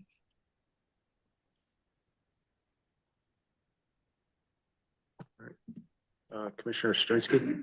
Just something to note, and correct me if I'm wrong. On the plans, it looks like there is a chain link fence around the wall that could do some to mitigate some of the kind of garbage we were worried about getting into the Commissioner Bashand was worried about. Get caught on the fence rather than just kind of flow down into the wetland. There's a fence there now on the other side, and there's still a lot of. It's just a guardrail. guardrail. Yeah, so it just goes right underneath it, but with Yeah, a chain link fence, depending on how high it is and all that. I think he's right. Yeah. All right. So speaking of garbage, not for you, Mr. Logan, but Chris, there was some comment made at the last commission meeting about snow plowing and some garbage going over down the embankment. Did you take a look at that? Last time I was there, it was still pretty snowy. I don't know what it looks like now. So I don't know who the commissioner was that raised the concern. Was it you? Yeah, it was me. It's still there, but some milk cartons and chairs and other garbage that may have inadvertently. I think I can pushed get over the with snow. property owner to do something about that. So that's the property owner down below, No, it's the one up above. It's right over the guardrail. the Casadora property that we're talking Yeah, about. I feel like I said, it looks like it was probably inadvertently hit with a snowplow and pushed up over the guardrail. I'm being generous here. Yeah, they have a buffer. They have a grass buffer there. So probably that's what happened. Big piles with stuff in them, and then they melted, and some of it ended up on the I have one more question. Sure. if I might. What would the equivalent be? Like, when you were going into the watershed, we all understand what it is, but maybe for, if there was anyone that didn't understand, it's the uphill where all the water comes from, Mhm. focuses down. What is the downstream equivalent of that? Do we have a name for that? A drainage basin or?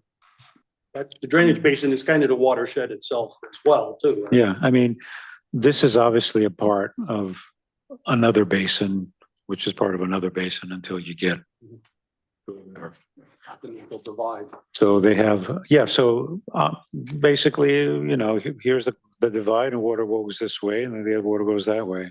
But do we have a name? Like, we know what the watershed is now. Do we have a name? What is the downhill, the recipient end of all that water? This is, happens to be a wetland, but is there Yeah, I another mean- name, another term or another name for? Well, that? there's another, obviously, there's another water course which has its own watershed. Yeah. Right, so, and then if you go to, and I don't know if Mr. Gustafson has that in his report, I don't remember. But Connecticut has split all our major watersheds into basins. You have regional basins and, you know, local basins and all the rest. And this is sort of a little bit of a local basin. And then once again, just to reiterate that point that I asked you about, that a potential impact, a potential physical characteristic impact is not part of a water quality or function. It could lead to a problem with water quality or function, That's correct. but it could be separate by itself as well. You look at it as there are functions, take any function. Take if you have wildlife habitat is a function, which is an intrinsic value, something that we derive as society. So we functions is whether we're there or not as a function. So wildlife habitat. So there are wetlands and there are water courses which have a significant, as a primary wildlife habitat function. And there are characteristics that make that habitat highly functioning. So you can look at that and say, what are we doing up here that can change one of these characteristics that would make that function less? Right? So water quality would be one. So if you're now discharging into this water course that's part of this wetland that has high level habitat, say a brook trout, a brook fishery, brook trout fishery. Well, thermal impact. You know, they're not infiltrating, they're putting the water from a dry detention basin that's going down. So now you can talk about that affects the function, the fishery, the wildlife habitat. So that's your nexus. You look at the characteristics that make that function what it is.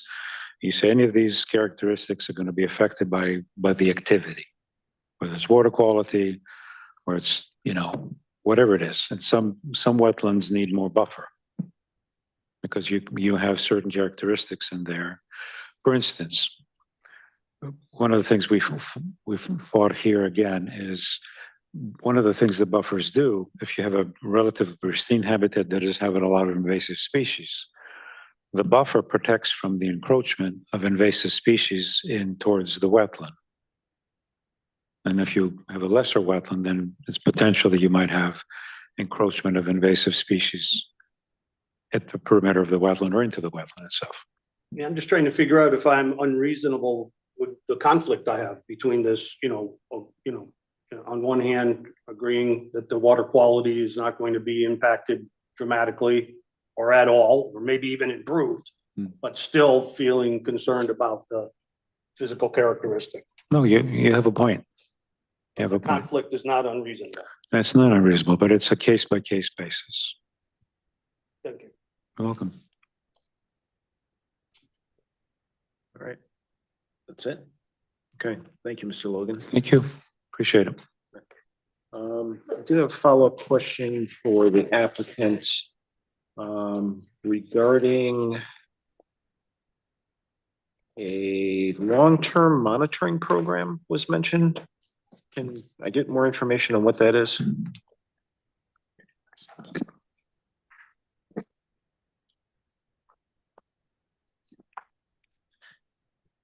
So in this case, I'm not sure precisely what you're referencing as far as the long-term monitoring program. What we're proposing is a monitoring program during construction until the completion that satisfies all the conditions of both the application and the protection program.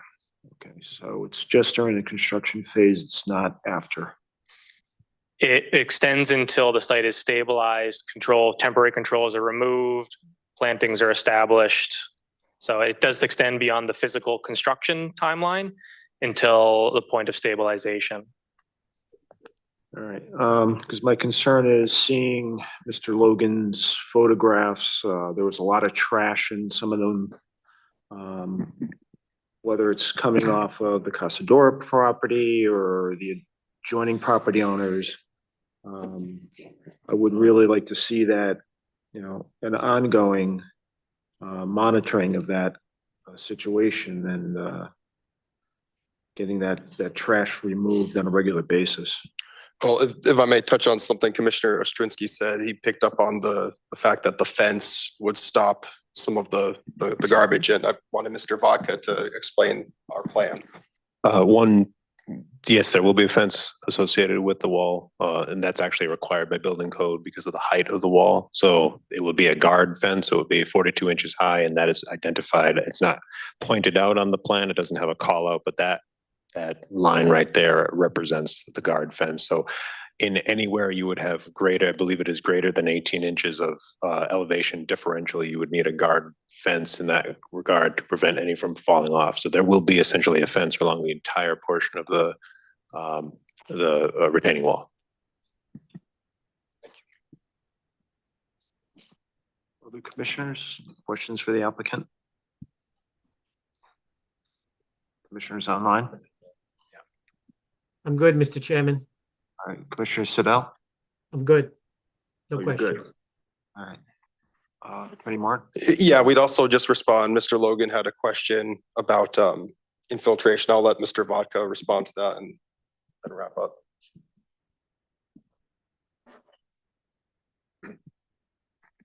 One second while I share.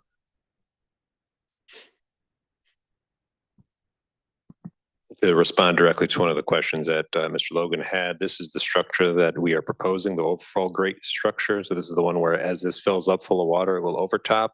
We are placing 1-inch weep holes at the bottom. So basically, once the rain stops and everything is, finished, discharging, once this ends up finished discharging, this is intended to very slowly weep down. In other words, to prevent there from being any standing water in the system for any substantial amount of time. And these holes are small enough that the amount of weep that essentially comes out of this is not going to cause any undue disturbance. It's going to be located a maximum of 3.5 feet below grade in that case anyway. So basically it begins essentially part of the groundwater area, or will essentially infiltrate down into the groundwater area so that you will not have any fully inundated pipes for any long period of time. Commissioner Ostrinsky, I think another question we had was the tank itself where the water is going to kind of go down to. Does that have weep holes on the sides, or is it just infiltrating from the bottom? That tank actually, and give me a second, I will get to. The next page has the. Yeah. Yes, all right. So that tank, it's essentially, so you have two options with this. In this case, we are identifying it as geotextile filter fabric. So basically it's just a fabric that is fully infiltrates through it. Essentially the grid you see is essentially the plastic outline of the structure itself.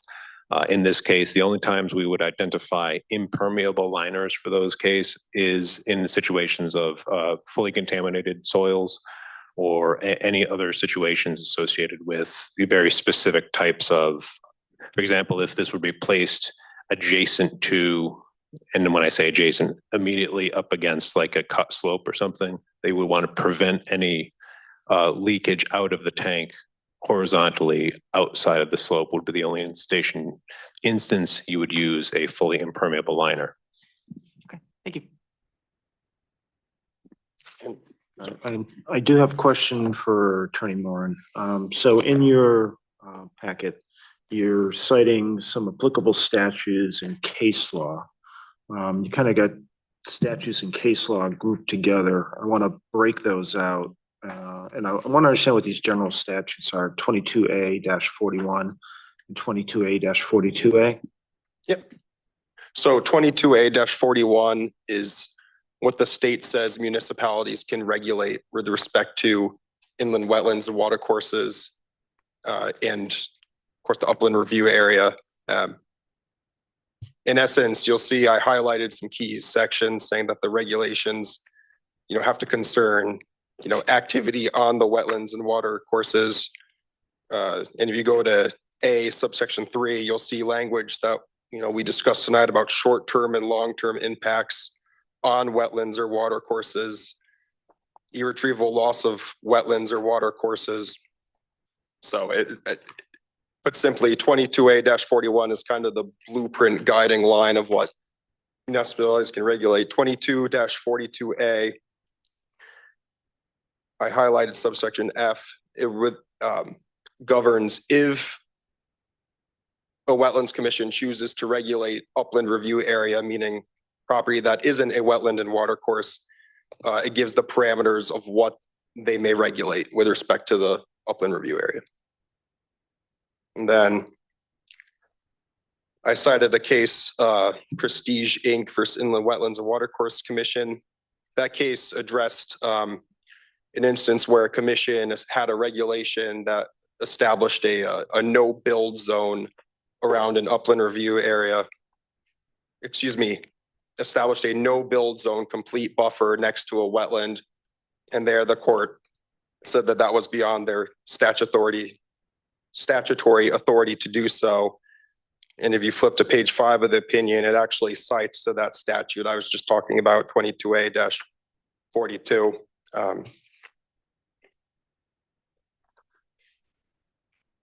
The second case, Mountain Dev Corps versus Inland Wetlands and Watercourse. This was a fairly recent one.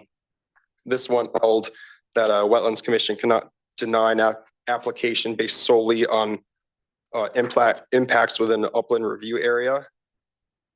In that case,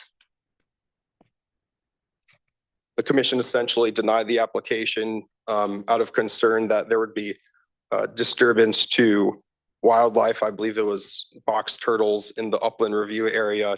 And the court reversed that, pretty much saying, unless that wetland and water course is supporting a wildlife function, the fact that there may be some disturbance to some turtles in an upland review area in and of itself is not grounds to deny an application.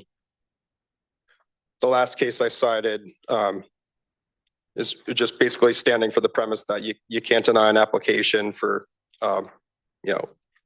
concerns of future development, that future development might expand beyond what you've approved. I highlighted a couple sections at page 3, and I just add that these are all topics I think I covered at the last hearing with respect to some commission questions, but I just wanted to provide the support for what I was saying. I thought it might be helpful to the conversation. Okay. And besides, the general statutes, they're pretty stable and they've been around for quite a while. The case law really only applies in Connecticut, right? Yeah. So if I went to Massachusetts, I went to Vermont, they might be a lot more lenient on what a wetland commission can do, right? Perhaps I'm not familiar. Yeah. Okay. I just wanted to grab that. Thank you. Yeah, thank you. And I'm just going to state that I personally don't really agree with these case laws. Our job as a wetlands commission, and it's in our regulations, in our preamble, it's to protect the environment, to protect wildlife. And a lot of these case laws, they try to eviscerate the wetlands powers by telling us that we can only focus on impact to the wetland directly. And I disagree with that. I think that completely removes the power of the Wetland Commission to do its duties as stated in its regulations. And hopefully someday I'll be able to go to court and challenge that. Only thing I could add to that is, Connecticut municipalities are a creature of the state. All powers that municipalities exercise come from the state itself. And it's just the work you do is important, and I understand your concerns. It's just, I'm just doing my job of saying what the state law is. Okay, thank you. Commissioners, anything else? All right, seeing no more questions from the commission, we'll go to public comment. If there's any member of the public wishing to speak on this application, they can come forward.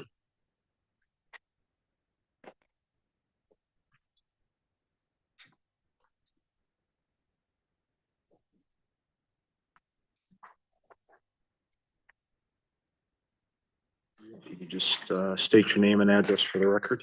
Gail Draco, 21 Isabel Terrace. I just have a question in regards to the discussion about litter and trash. I know in the past, this commission, we've talked about catch basins and retention and whatever. And the fact that there's always questions on who's responsible for maintaining or cleaning. So I was just curious as to, I do believe that the applicant did say something about in the stream, there's gonna be like a net or something that is gonna be catching things coming down stream. During the construction phase. During the construction phase only? Okay. And also for the instead of having catch basins, you're having that LID filtration, the bioretention cells. The applicant, the property owner will be responsible for maintaining those on a regular basis, because it does seem to be, there's going to be levels of filtration. I'm just curious who will be, maintaining that once, if the application is approved. Through you, Mr. Chairman, typically what we do is we listen to the public comment and we'll respond in kind. Yeah, right. Again, I just want to make sure that somebody has responsibility for that and will be done on a regular basis. That's all. Thank you. Any other member of the public wishing to come forward? All right, Chris, do we have anyone online? There's nobody online.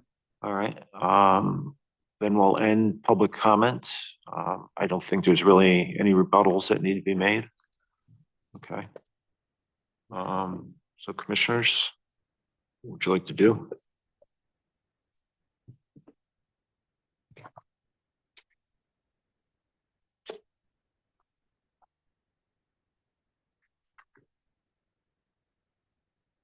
I don't think we need to continue the public hearing.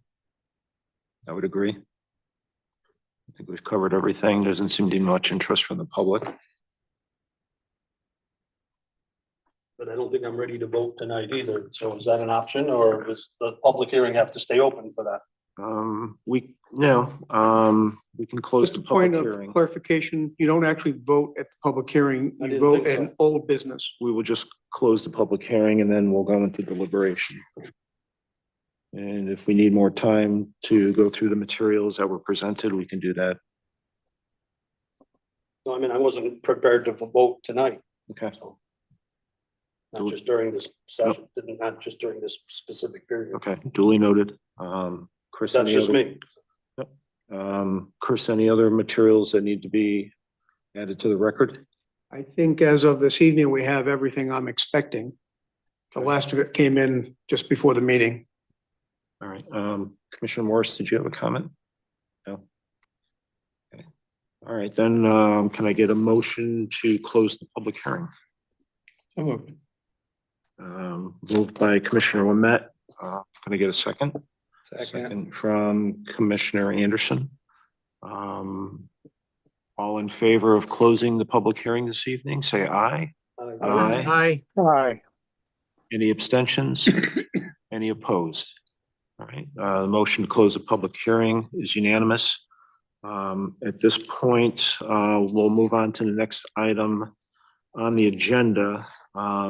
And we will go into deliberations, and I just want to make sure everyone is clear. Now that the public hearing is closed, there's no more testimony.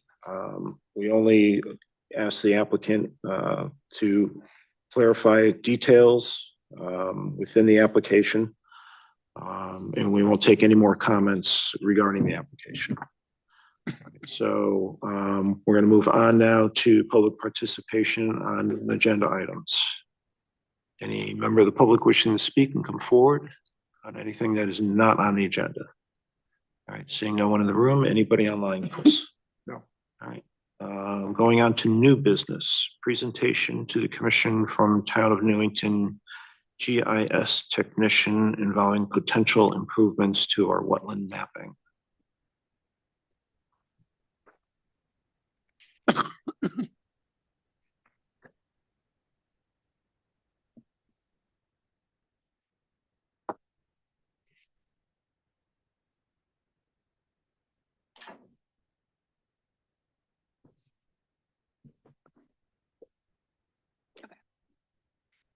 Thank you all for having me tonight. I will try to keep this as brief as possible. I know we're already a little ways into the meeting. My name is Monique. I am the Town of Newington GIS technician, and part of my role here is creating, maintaining maps and our GIS data layers, one of which is obviously our Newington wetland map. And in the past 10 months that I've been in this role, I've been able to kind of look a little inward and really reevaluate where our data is coming from, possible improvements that we could do, which is exactly why I'm here today. Before I jump into the presentation, I just wanted to give a little bit of background on myself and why this is extra exciting for me. I've been a GIS technician at the Town of Newington for coming up on a year now, but before that, I graduated from the University of Connecticut with my master's and bachelor's in soil science. And throughout that time, I was able to work as a research soil scientist at the University of Connecticut and alongside the folks at the Connecticut State Office for USDA NRCS. So all of that is a very long-winded way to say I geek out on soil. It is one of my passions, something I'm super excited about, which is why I'm even more excited to be here in front of you to talk about maps and soil, two of my favorite things. So quickly, what my plan is for tonight is to just go into a little bit of background context. I know many of us are familiar with a lot of these concepts, and I don't want to be redundant with this, but I hope at the very least we can all walk away having learned something new. And that'll segue us nicely into the town wetland map review. And really the goal of this is to kind of just open up a conversation and possibly spark discussion on things that we can improve for Newington to represent our wetlands in the best way possible. So with that, very briefly scratching the surface, I know we're all familiar with this. What exactly is a wetland? And I'm sure when I ask that question, all of you have this very stark image in your head of what you think a wetland is. And just to make the point that wetlands do come in all shapes and sizes, as we know. And I'll go as far as to say that the term wetland throughout history has sometimes been used as a loose term to mean different things. What we're taught is that wetlands generally have these three pillars, right? We have the hydrology piece, whether that's surface water, groundwater, water in some capacity. We have our hydric soils, soils formed in hydric conditions and wet conditions. And then of course that hydrophytic vegetation piece, those water tolerant plants that thrive in these environments. But as has been alluded tonight throughout all of our speakers, is that wetlands are dynamic. They're often considered these transition zones. They can vary over time throughout seasons, and they're extremely diverse in their soils, in their species, you name it. So the point that I'm trying to make here is that when we're talking about a wetland, it's not necessarily this black and white thing that's very easy to kind of pronounce. And on top of that, depending on how you're talking about it and who you're talking about it to, it can mean very different things. So what exactly am I talking about when I say that? I provided a few examples here of wetland maps from different agencies. Here, of course, the one we all know, the Newington Town Wetland Map. I've zoomed in over Town Hall as an example. We see the dark blue is the wetland, the light blue is the upland review area. Another example is our current Surgo Federal Inland Wetlands Map data. You can see similar in some aspects, but the boundaries do change a little bit. One more example, just to drive it home, the United States Fish and Wildlife Service, NWI National Wetlands Inventory. You can see very different from the other two, but still overlapping in some regard. So how are we deriving these maps exactly? Well, that is all coming down to definitions, as we know. So once again, we all know this one, copied and pasted from our regs. We know that the town of Newington adopts the Connecticut Inland Wetlands and Watercourses Act definition. Copied and pasted it here. Don't expect us all to read this right now, so I've bolded what's important. The fact that the Connecticut Inland Wetlands and Watercourses Act is defining wetlands based on soil types designated as poorly drained, very poorly drained, alluvial, and floodplain by the National Cooperative Soil Survey.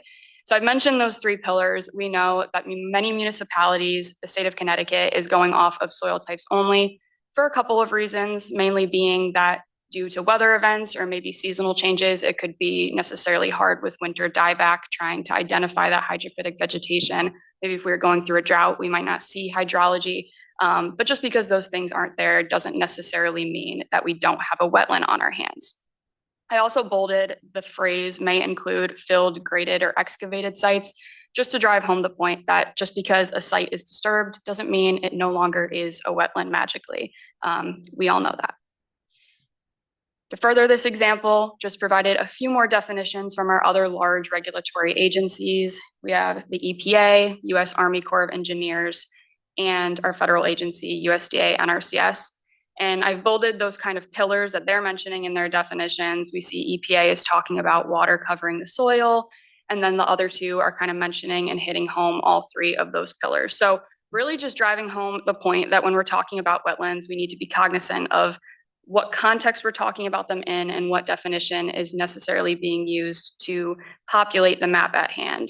Just because maps can look differently doesn't necessarily mean that one is more right than the other.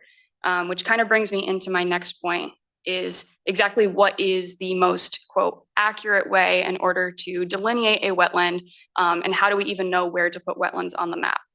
So the most common method, obviously in the field, this has been touched on earlier in the night as well, but typically, very briefly going through what soil scientists might do in the field is use transects. Of course, there's many other complexities that go in to being able to characterize a site ahead of time. They'll look at other data, they'll observe the differences in the landscape, whether that be vegetation, hydrology, but the soils piece of it, of exactly what they're looking for in the field. So obviously they're going to take an auger and dig down to a certain depth. I hope you can see, yeah, that photo.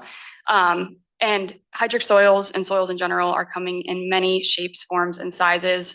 This is just one example if we're putting our soil scientist caps on and pretending to be that tonight for our little cartoon site that you see here.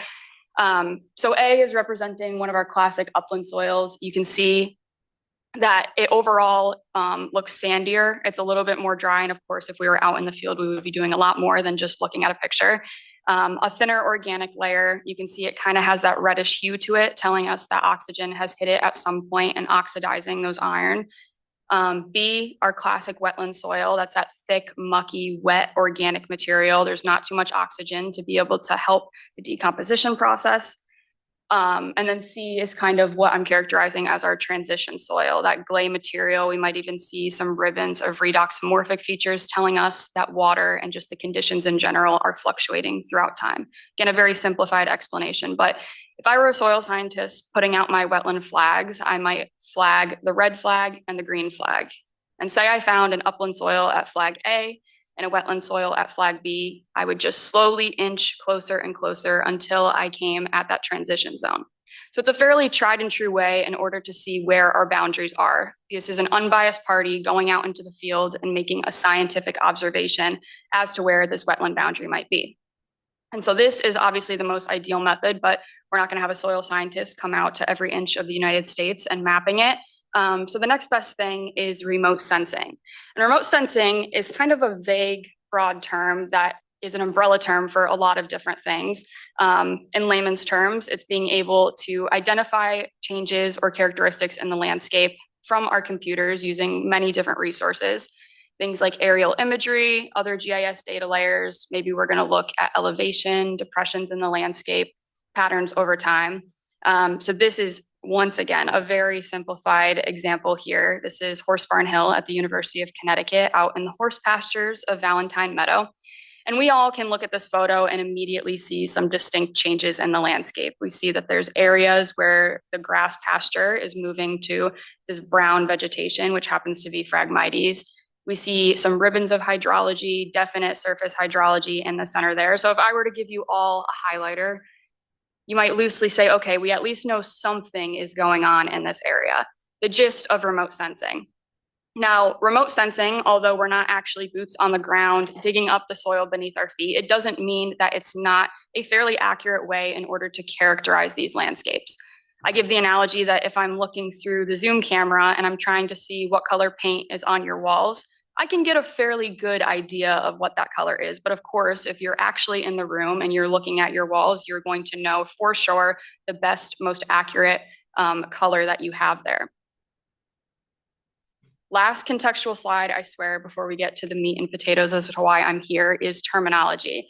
As with every discipline, there are acronyms galore, and sometimes they can get confusing. So I just want to state for the record what some of these things mean. So SURGO is a huge one that's used in wetlands, and this stands for the Soil Survey Geographic Database. In simplest terms possible, this is the federal database that houses all the information about soil that was collected through the Cooperative Soil Survey.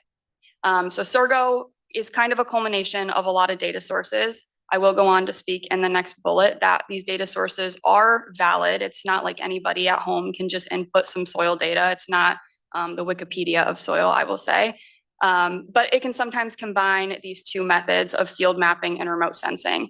Oftentimes what we'll do is there'll be soil scientists that are going out and mapping a certain map unit, those polygons that you might see on these maps, and then they're correlating them to different characteristics within the landscape. So although we're not actually digging up the ground, we do have a fairly good idea of what is under our feet there. NCSS, National Cooperative Soil Survey. This is what was mentioned in our wetlands definition.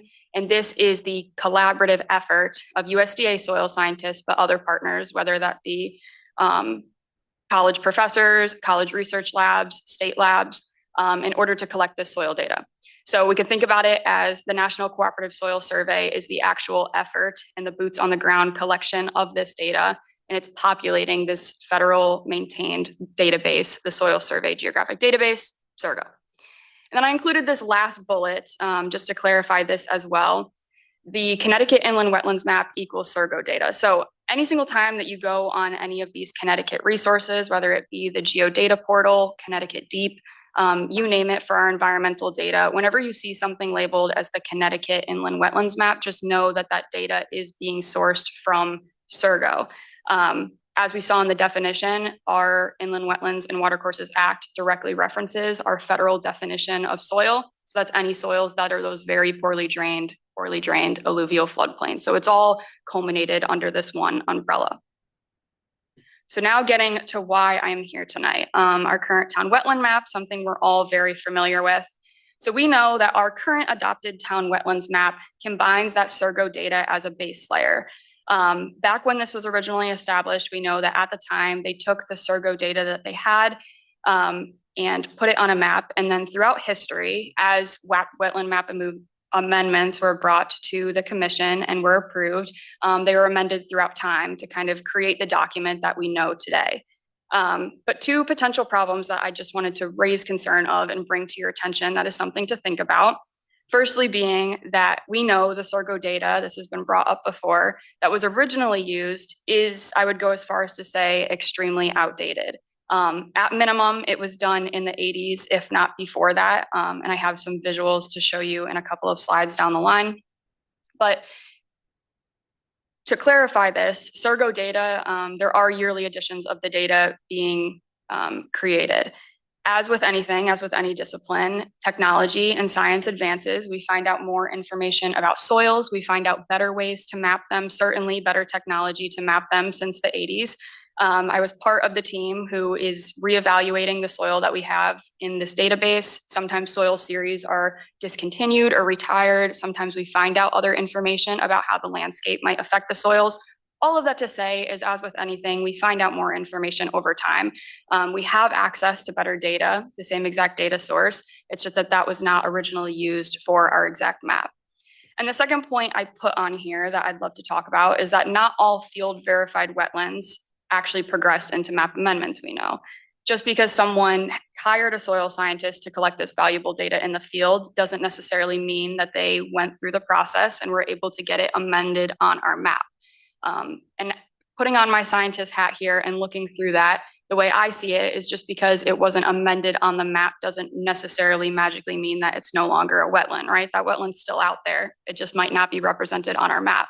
And I know we're all under the same boat here that our number one goal is to conserve these wetlands. We care about Newington's environmental value.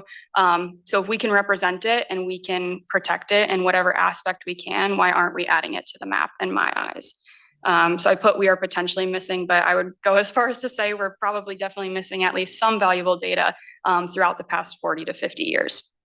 So what am I actually proposing? Loosely, I think that it's worth it to at least start the discussion about possibly updating our town wetland and watercourses map. The point I'm just trying to drive home is that the goal is always to make our decisions with the best information possible. It's one of those things that if we have the manpower and the resources to be able to improve our accuracy, why are we not? Further, I've bolded field verified wetlands by a certified soil scientist will always be the most accurate and legally actionable data possible. I've alluded to this many times throughout the presentation, that boots on the ground, actually seeing what's beneath our feet, although remote sensing can give us a fairly good idea, it's not going to be as accurate as someone making a scientific observation and actually collecting that data firsthand. And one more point before I move on to one of the final slides is other municipalities are also doing the exact same thing. And this is actually what kind of piqued my interest in looking further into this project.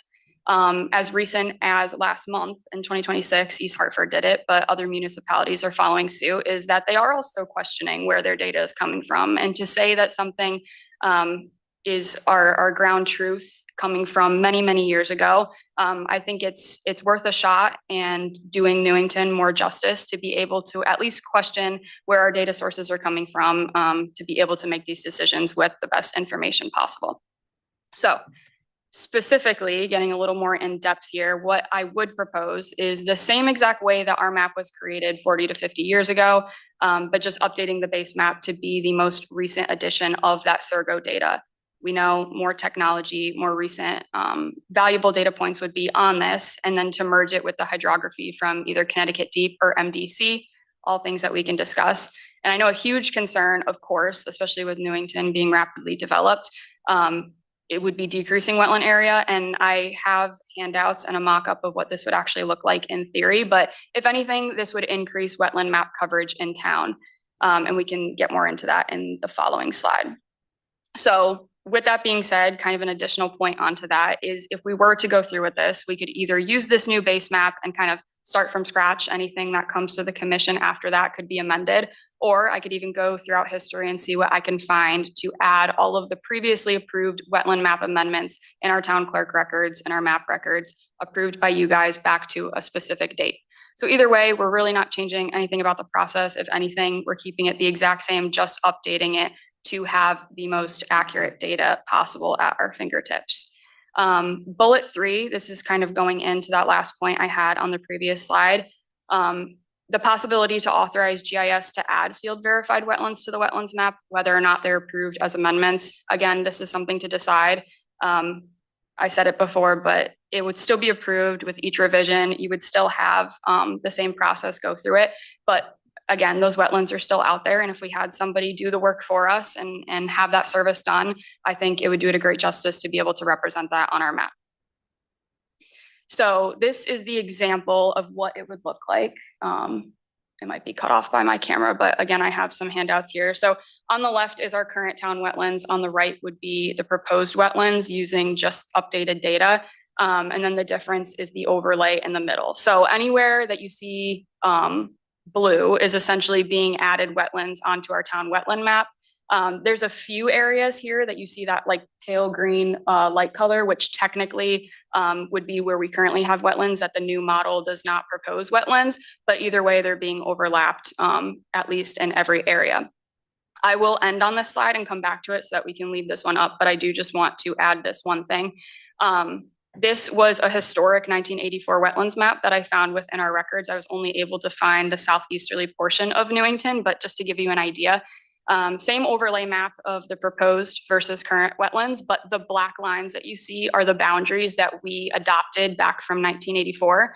And this is just to provide an example that in most of these polygons that you see here, there really isn't all that much change in our current town wetlands from 1984. And it's one of those things where we all know nature is dynamic, it's constantly changing, and it's almost the equivalent of saying that trees don't grow. We know that wetlands fluctuate and they can move throughout time. So again, just driving home the point that I think it's valuable for us to at least kind of open this discussion and see the possibility. So I can pass out a handout and I'd be happy to take any questions.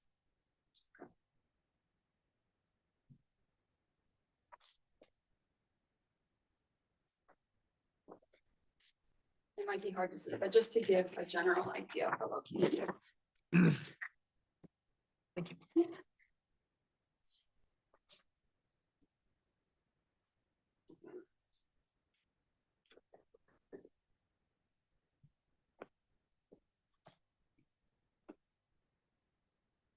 So the blue is all newly proposed wetlands that do not exist today.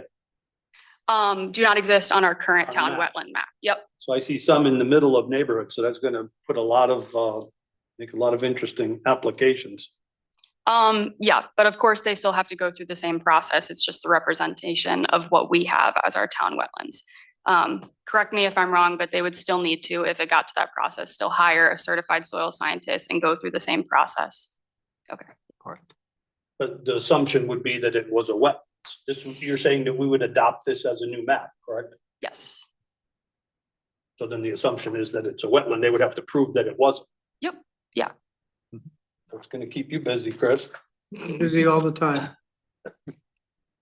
I don't see any reason why we wouldn't use the most current data. But where is this data coming from? This is also aerial and.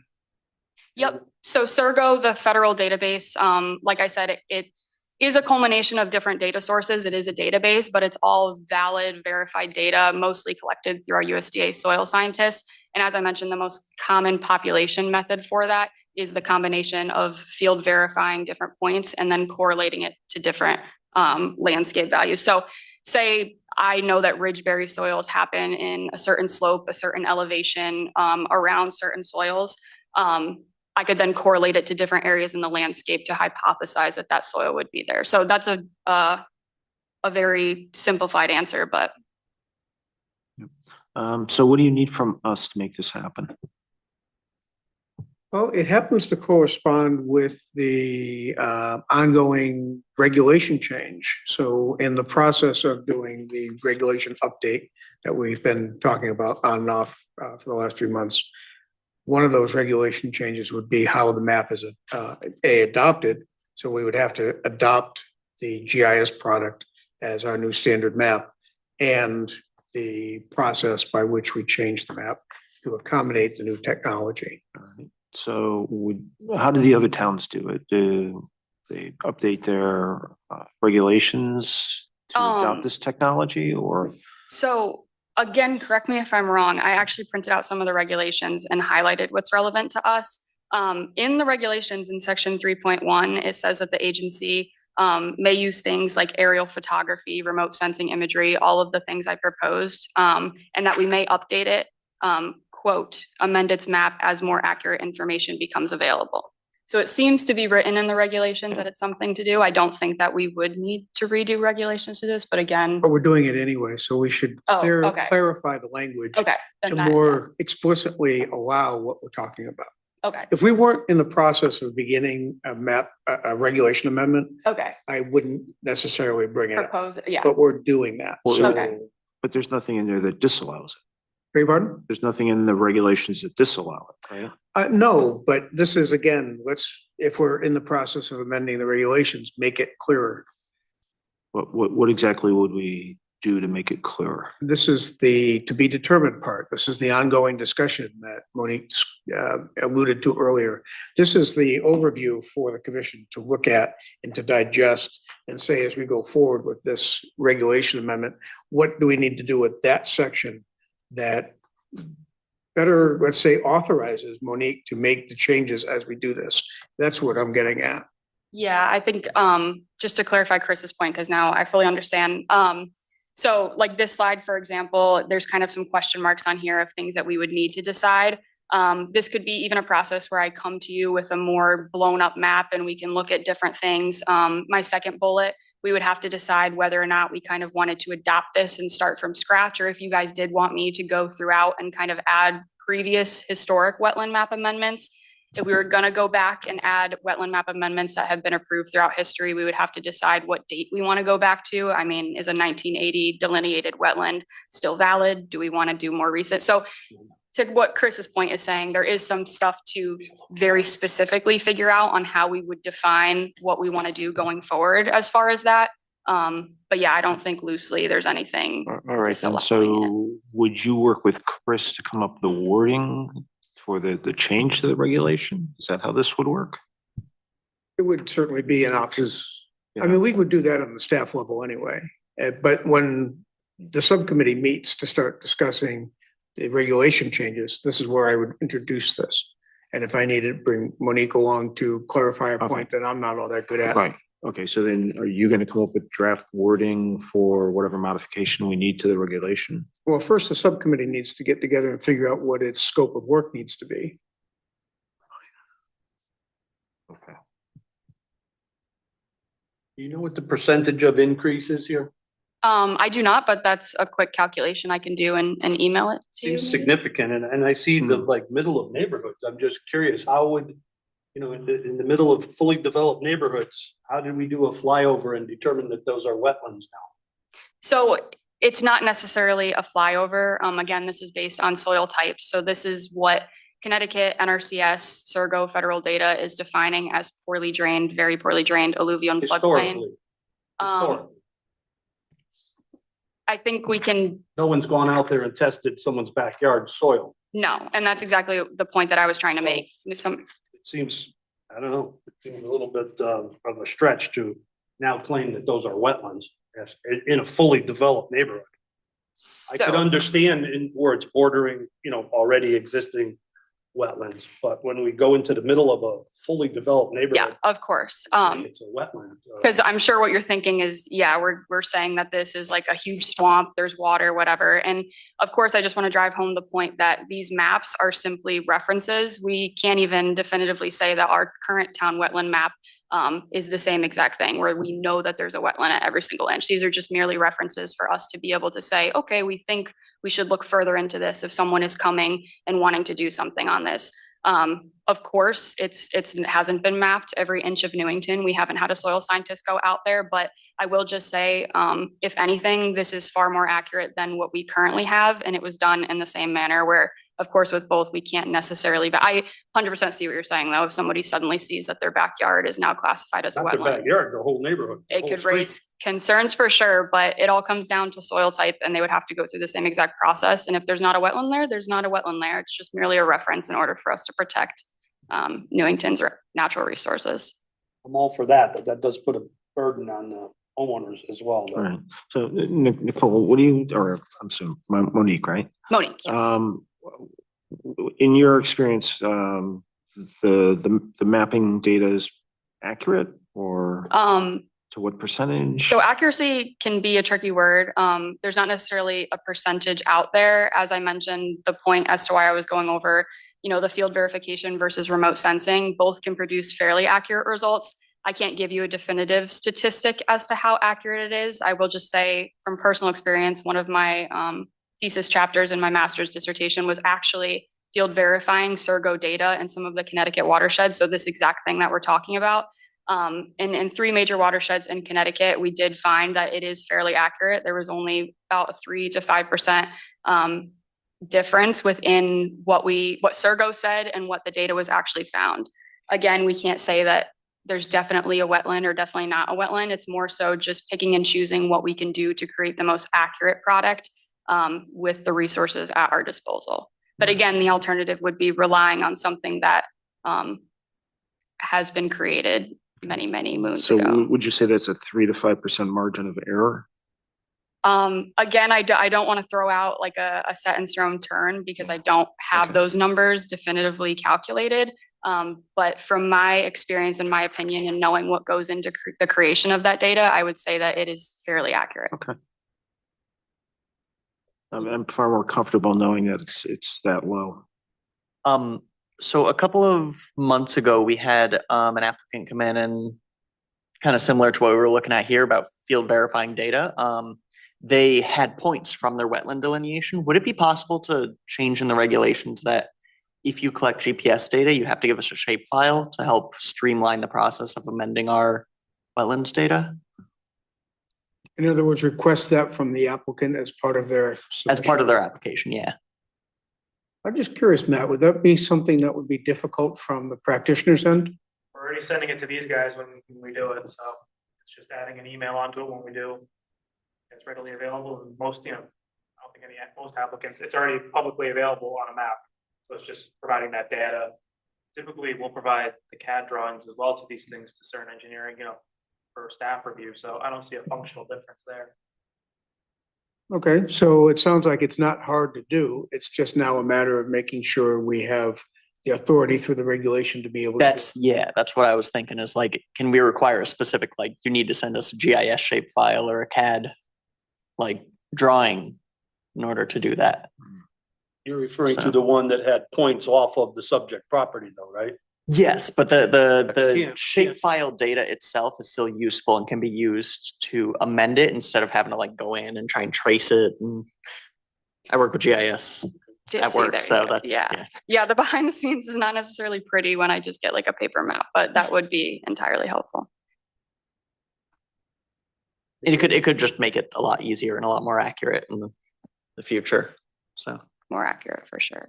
I'm sure in an antique store, I can find you a digitizer. Oh, yeah. Yeah. Scott's cringing over there in the corner. I think everyone's in agreement that there needs to be improvements. I just, yeah. So we started the process tonight. Yep. That's what this Yep. is. Yeah. Yeah. Just to dip our toes in and get the conversation moving. I will just say, I don't know if this makes you feel any better, but like the previous towns that have done and adopted the same exact method, like East Hartford, same exact thing where sometimes there is a wetland polygon within a neighborhood, and overall it's been adopted and accepted pretty well by their folks over there. And again, it's not necessarily a bad thing. I mean, there could very well not be a wetland there, and I 100% understand why a homeowner might be concerned, but it's one of those things where we just need to pick how we want to define it and kind of run with that and stick with that. Does the state of Connecticut give any guidance on what the regulations should say regarding these type of modifications? Well, this is the process we're beginning, is to discuss what we want these regulations to say when we're done. To say tonight, we have to make a decision. That's not what I'm Right, getting at. but I'm looking at the bigger picture. If multiple towns are doing this, I would think the state would be giving us guidance within the regulations. From the little bit of research that I've done, I will just say to quickly add that point, I know that the Connecticut, and again, correct me if I'm wrong, the Connecticut regulations seem like kind of vague. A lot of municipalities share the same regulations, and the language kind of provides room to be able to do, it's not super specific is what I'll say. Yeah, if I remember correctly, the model reg that you asked me to provide back in, I want to say it was June, was dated at something like 2012. So they're not tripping over themselves to update the model regs either. Is there anything on here that's been subtracted? Any That's what I wetlands was that have been? wondering. Sorry, what was that? No, that's what I was wondering too. Okay, yeah. Has any So been subtracted or? is I it- tried to use colors that were a little bit easy to see. So basically it's an overlay. So anywhere that you Right see there. this like light green color, it only happens in a few areas, but the wetland's still there. It's just the boundaries might look a little bit different. And again, we can always discuss, that's something that I can go back and see, was there actually a real field certified wetland delineation done? Because maybe that's why we see some differences there. And I can verify that for all of it. But yeah, any area that you see that kind of lighter green color is technically where the new proposed layer is subtracting them, but we can always look further into those specific areas as well if that's cause for concern. Yeah, I'd be interested in what the percentages are. How much are we subtracting? How much are we adding? Yeah, I could definitely run Just out of those curiosity. statistics and give it to Chris, maybe. And you mentioned that the wetlands, they shift, they grow, they shrink. Are we factoring in or doing anything with climate change projections as far as like what our water courses might look like in the future? Yeah, so obviously the changes over time, they do change, but it's not going to be this crazy drastic thing where they're all going to be relocated to a different area. I can't tell you the very specifics and the nitty gritty of exactly how that is being incorporated into this, but I do know that the modern technology that USDA is using in order to populate this does take into account climate change. Obviously, if we're doing field verification, that is what it is, that is taking it into account, but a lot of their modeling techniques too have moved further into projects that they're calling dynamic soil properties, acknowledging that soils are changing with climate change. And so that is a part of that. I would think development has a huge impact on it. Yeah. And again, developed soils, excavated soils are incorporated into their database, into their language. So that is a piece of that. I can get more information too on exactly that as well. I mean, increase of impervious surfaces. Yeah, for sure. Which can sometimes be hard to track down on, a very large basis if they're using some projections and correlations, but for sure. Whatever the buffer is that's receiving that water is gonna get larger, Yeah, I would think. of course. So for the proposed revised wetland, what is the year of that data? 2025. 2025? That's the most recent addition. Yep. I'll just adopt that, call it a day. Well, it's not that simple. That's why we're having this discussion tonight. If it were that simple, we would just do that. We should. Yeah, so just something to think about. I can get more information, give it to Chris. We can revisit the discussion at a later point, but just something to. Can you just tell us what our most up-to-date wetland map is and how we find it online? Because sometimes I search for it and I can't find it. Yeah, so when you say wetland map, you mean like the town of Newington wetland map? Yeah. You should just, so there's a couple 40 locations. scale or something? What's the most accurate one where you could really see the lines, property lines and everything else? Yeah, so we do have an online GIS map viewer, and I can send Chris all the links to these as well, that you can zoom in and actually see the locations on a parcel by parcel basis. That one is more interactive. We also do have paper maps that are pretty high resolution, and that you can find either on the engineering page, there's one linked. I have a page, the GIS services for Town of Newington, where it's linked on there. And even if you wanted a very specific thing that you were looking for, I could even generate a map for you at any point. They used to have the one that was in grids and you'd pick the grid and then you would, Oh, I believe, is that the more up, is that less up to date or is that old or? That's older. That's the Okay. ABC mapping from like the 90s. that was before my time. You but- no longer have graded mapping data. This is Scott Charlong, the CIO for the town. So where is the first best place to go to find the That would be most our up-to-date map? Map Express portal, which Monique mentioned, and we'll make Yes. sure you guys get the link. I'll give the link. If you go to the Town of Newington website under GIS services, it'll all be there. It'll be the first thing on the page is our Map Express portal. That's what it's called. And we have paper maps as well. You do have to go to the menu and turn on both the town wetland and the upland review area to see them though. Did you know? Yeah, there's a little map layers feature. It's very intuitive to use, and you just click the check mark next If to you it. want to stop by the office, I can show you how to do it. Thank you. Any other questions from Monique? And I'd be happy to take any questions at a later point as well. Yeah, I'll have a million of them for you, but I'll get your email. or Perfect, something. perfect. Just might want to highlight that the brook we were just discussing from Castor is not shown as a. It's a tiny It- microscopic. Yeah, it's hard with the resolution, because I was actually looking at That'd be that good for too. them, I guess. That actually has not changed at all. That is the one, because it's following the water course and not necessarily the Surgo data. But that is there, and I can provide a more blown up image as well. But yeah, I'd be happy to take any questions at a later point. Thank you. Yeah, the brook actually looks like it's got a touch of blue on it, like it. Well, the water course, so Yeah, the water course. Thank you. Thank Thank you. you. Thank you. Thank you. All right. I'm gonna move on to old business application IW 26-2. We've already close the public hearing, and it seems like we want to table this to the next meeting, give everyone an opportunity to. That Go was only through- my suggestion. Well, I'm with you because I need to look at the new modified plan. And go through those materials that were delivered this evening. Any other comments before we table this? All right, seeing none. Let's go on, public participation, non-agenda items. Need a motion. Excuse me, did we motion to table? We'll do it. I don't know if we need it. Just the formality. Motion to table. Can I get a motion to table? I'll make a motion to table. All right, very good. Can we, motion made by Commissioner Bashan, motion, can I get a second on the motion? Table? Is there any, you guys want to table this or you want to vote tonight? What do you want to do? We need a second to have a discussion on the motion.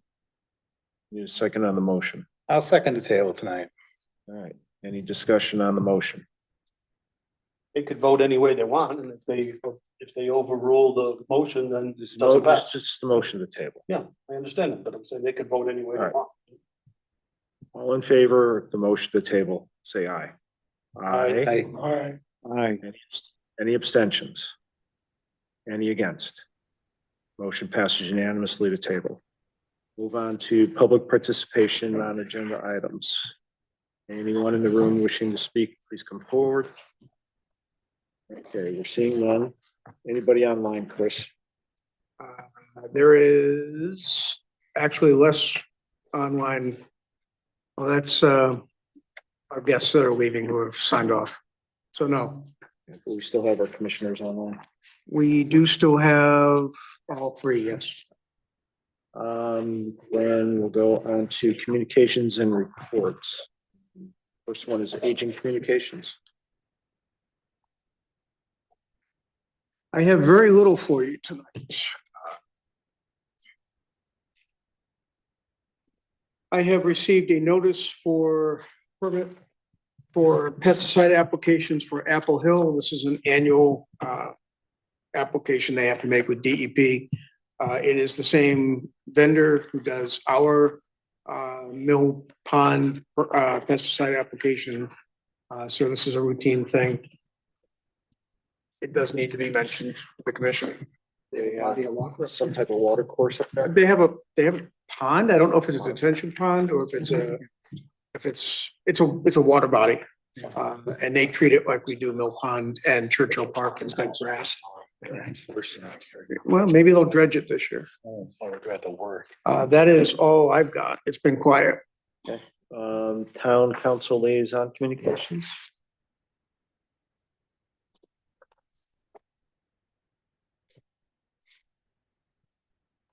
Excuse me.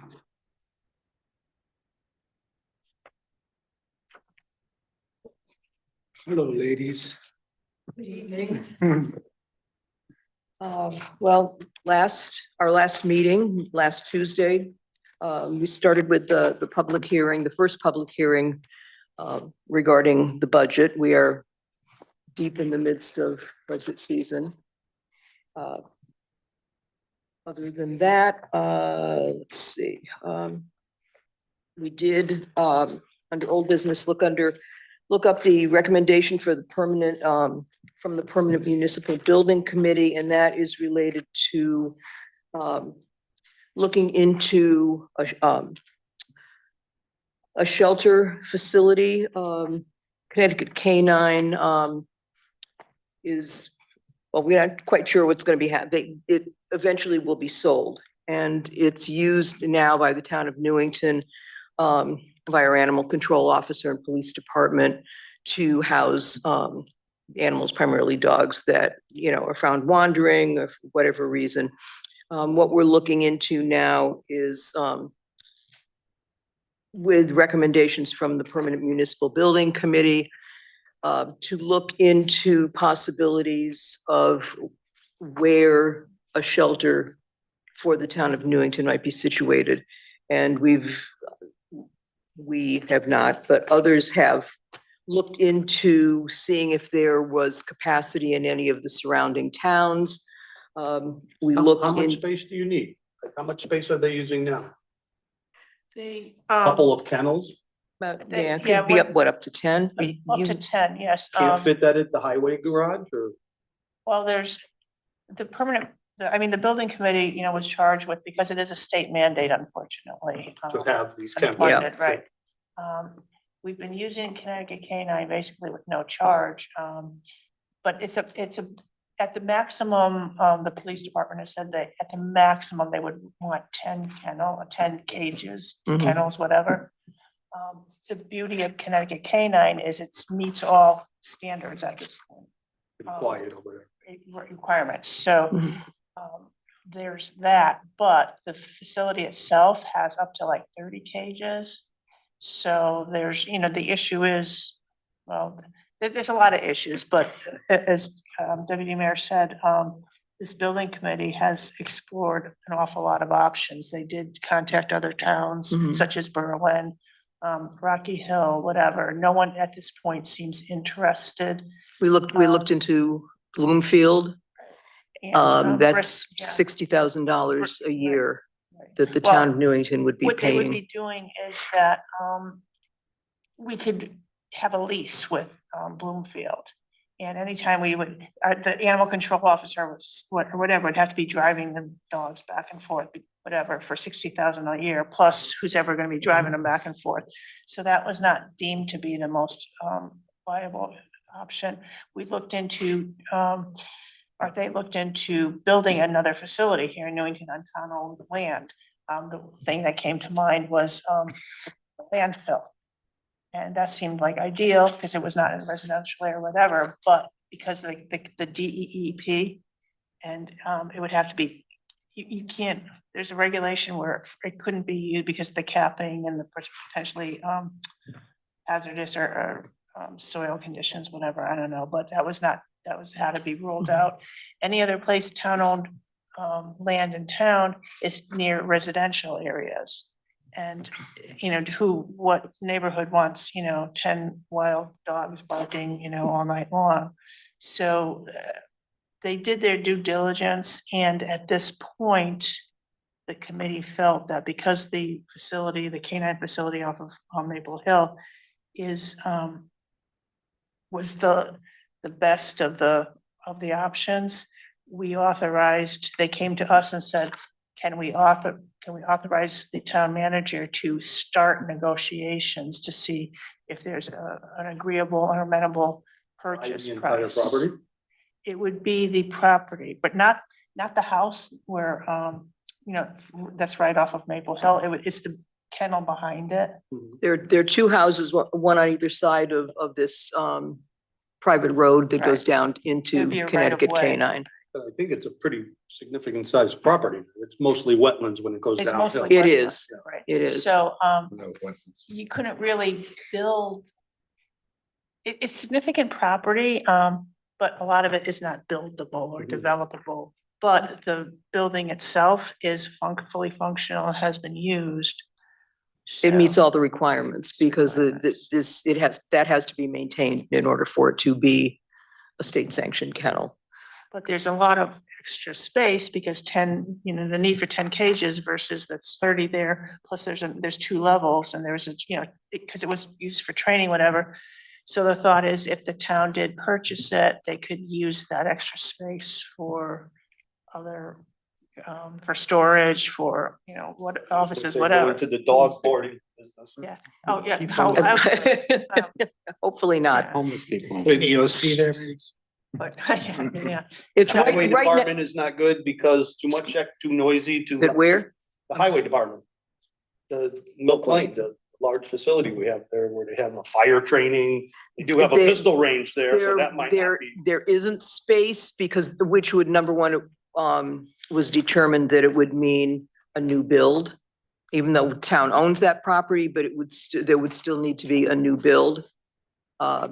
Which that's very costly. Right now, it's really still in the exploratory stages. We know that at some point, this property is going to be sold, that the town does need a facility for the animal control officer to be able to bring animals there that are being picked up. There needs to be a shelter. Are other towns using that same facility? In Newington, no, No, no.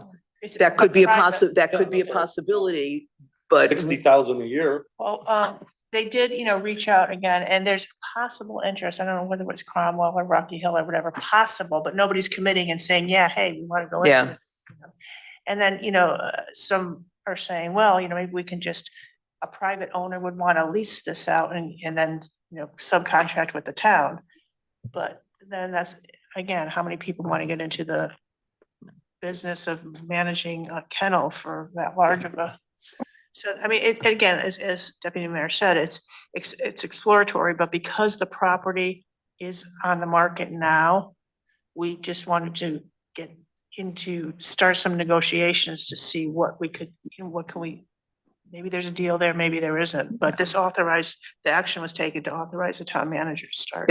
it's an option. So we will continue to find out more information as the weeks and the months go on, but we wanted to at least bring this to you because we're starting to look into it. Can the Humane Society help? They said no. They said no. Really? Really? Do they get any tax breaks? Say that. Do they have any tax breaks from Newington? I don't know. No, They're but probably also tax because exempt. There you go. they did also contact some private, some kennels that already, to have an agreement where, again, they would sublease to the town or subcontract with the town, but private kennels and including the Humane Society don't want to take wandering dogs necessarily because you have the rabies issues, the vaccination issues. They're hesitant to get into that type of arrangement. You know what they do? Isn't that what they already do? No, not private kennels. They don't take No, I mean, wandering. isn't that what the Humane Society already Humane does? Society, they're very They high don't- society. Yeah, over they there. don't, You can't even get a they cat were there not anymore. interested. They were approached. They were not interested. What's the typical? Chairman Zellick, Pretty I have weird. a question to ask them. Go ahead. Hello?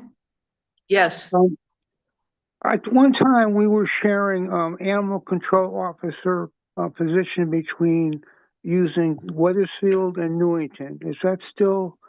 No, and- that's no longer a cooperative agreement. Our animal control officer is Newington Oh, yeah. Animal Control, which is why, the police department is actually, engaged and very interested because she falls under the purview of the Newington Police Department. All right. The reason I brought it up was I was wondering if Weathersfield had a facility that could manage and hold, more than they're utilizing now. No, and that again, that was one of the options that was being checked into, and it's not an option. We need to go through that. So we're bringing this to your attention, and we'll just keep you informed as to what goes on over the next several weeks and months. The other very important work that we are doing now, as I said, is working on the budget. We received the Board of Ed budget. As a council, we've received the town manager's budget. Our caucuses are going through, I'm sure, line by line. We had presentations from several entities on Tuesday night. This Saturday, we are meeting at 9:00 in the morning here at Town Hall to hear presentations and discussions from some of the other departments that we didn't hear from on Tuesday evening. And we're continuing to look into the budget and what we can do. We have another month, I think it's the end of April is when the council will vote on what the budget will be for 26-27. You guys are gonna need pitchfork-proof vests. Well, what was interesting, the public hearing was held and there were quite a few people that came out.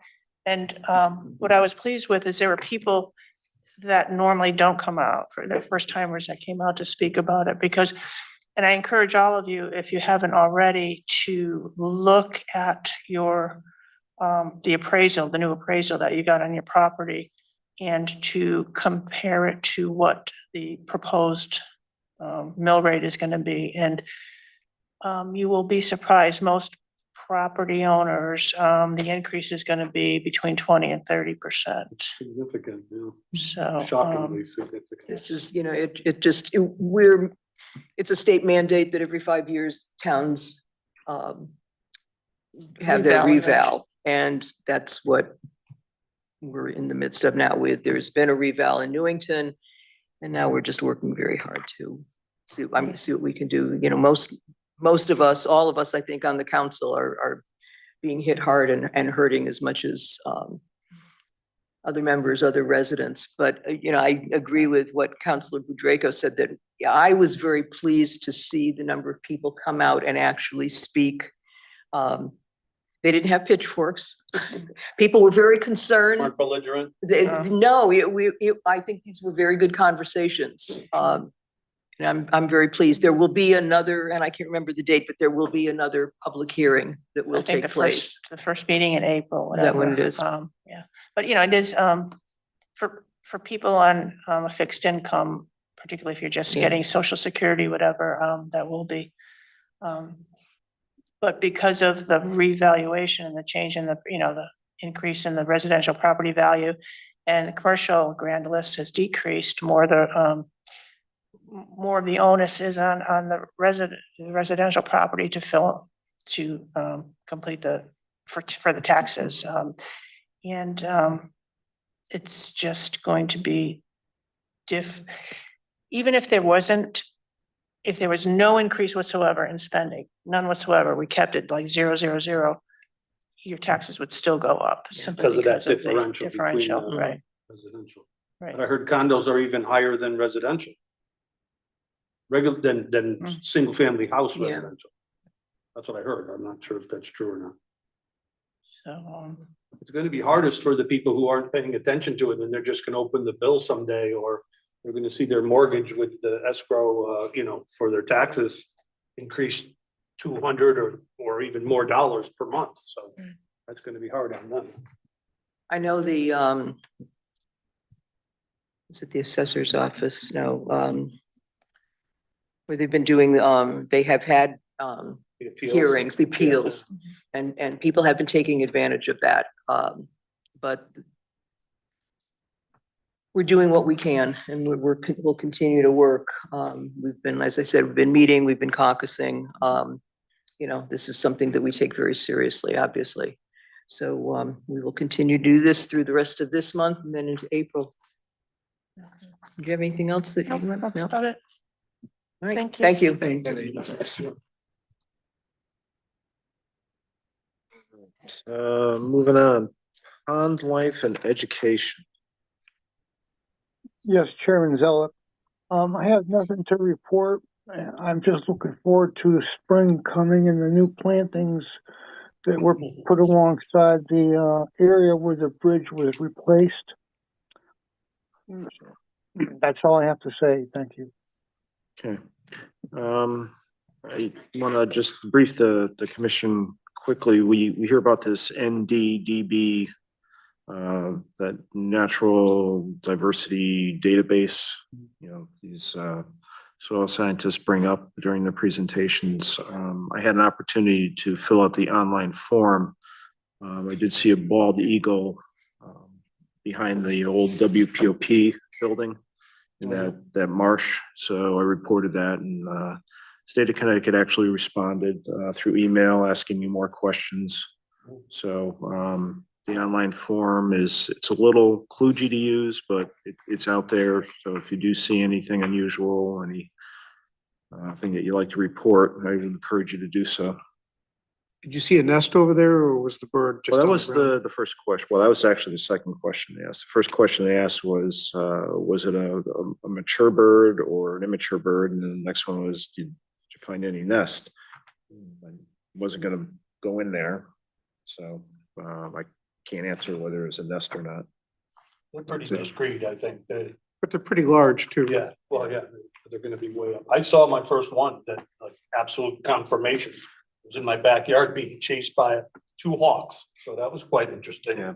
I'm like, what did I just, I'm looking right at it. It flew right, right through the yard and they have a huge wingspan compared to a hawk. Yeah, so I've seen several, and what I've observed is a lot of times they're coming from the Connecticut River following Piper Brook. Mhm. So they're coming out of Elmwood, heading south through Newington, just following Piper Brook, and I don't know if they're fishing, I in hear Piper people from Brook West or- Hartford say there's nesting pairs in West Hartford. Really? I don't know if we have them in Newington yet, but, Yeah. and their diet is changing, mostly it's fish, but they're eating rabbits and squirrels and things now too, so they're competing with the hawks.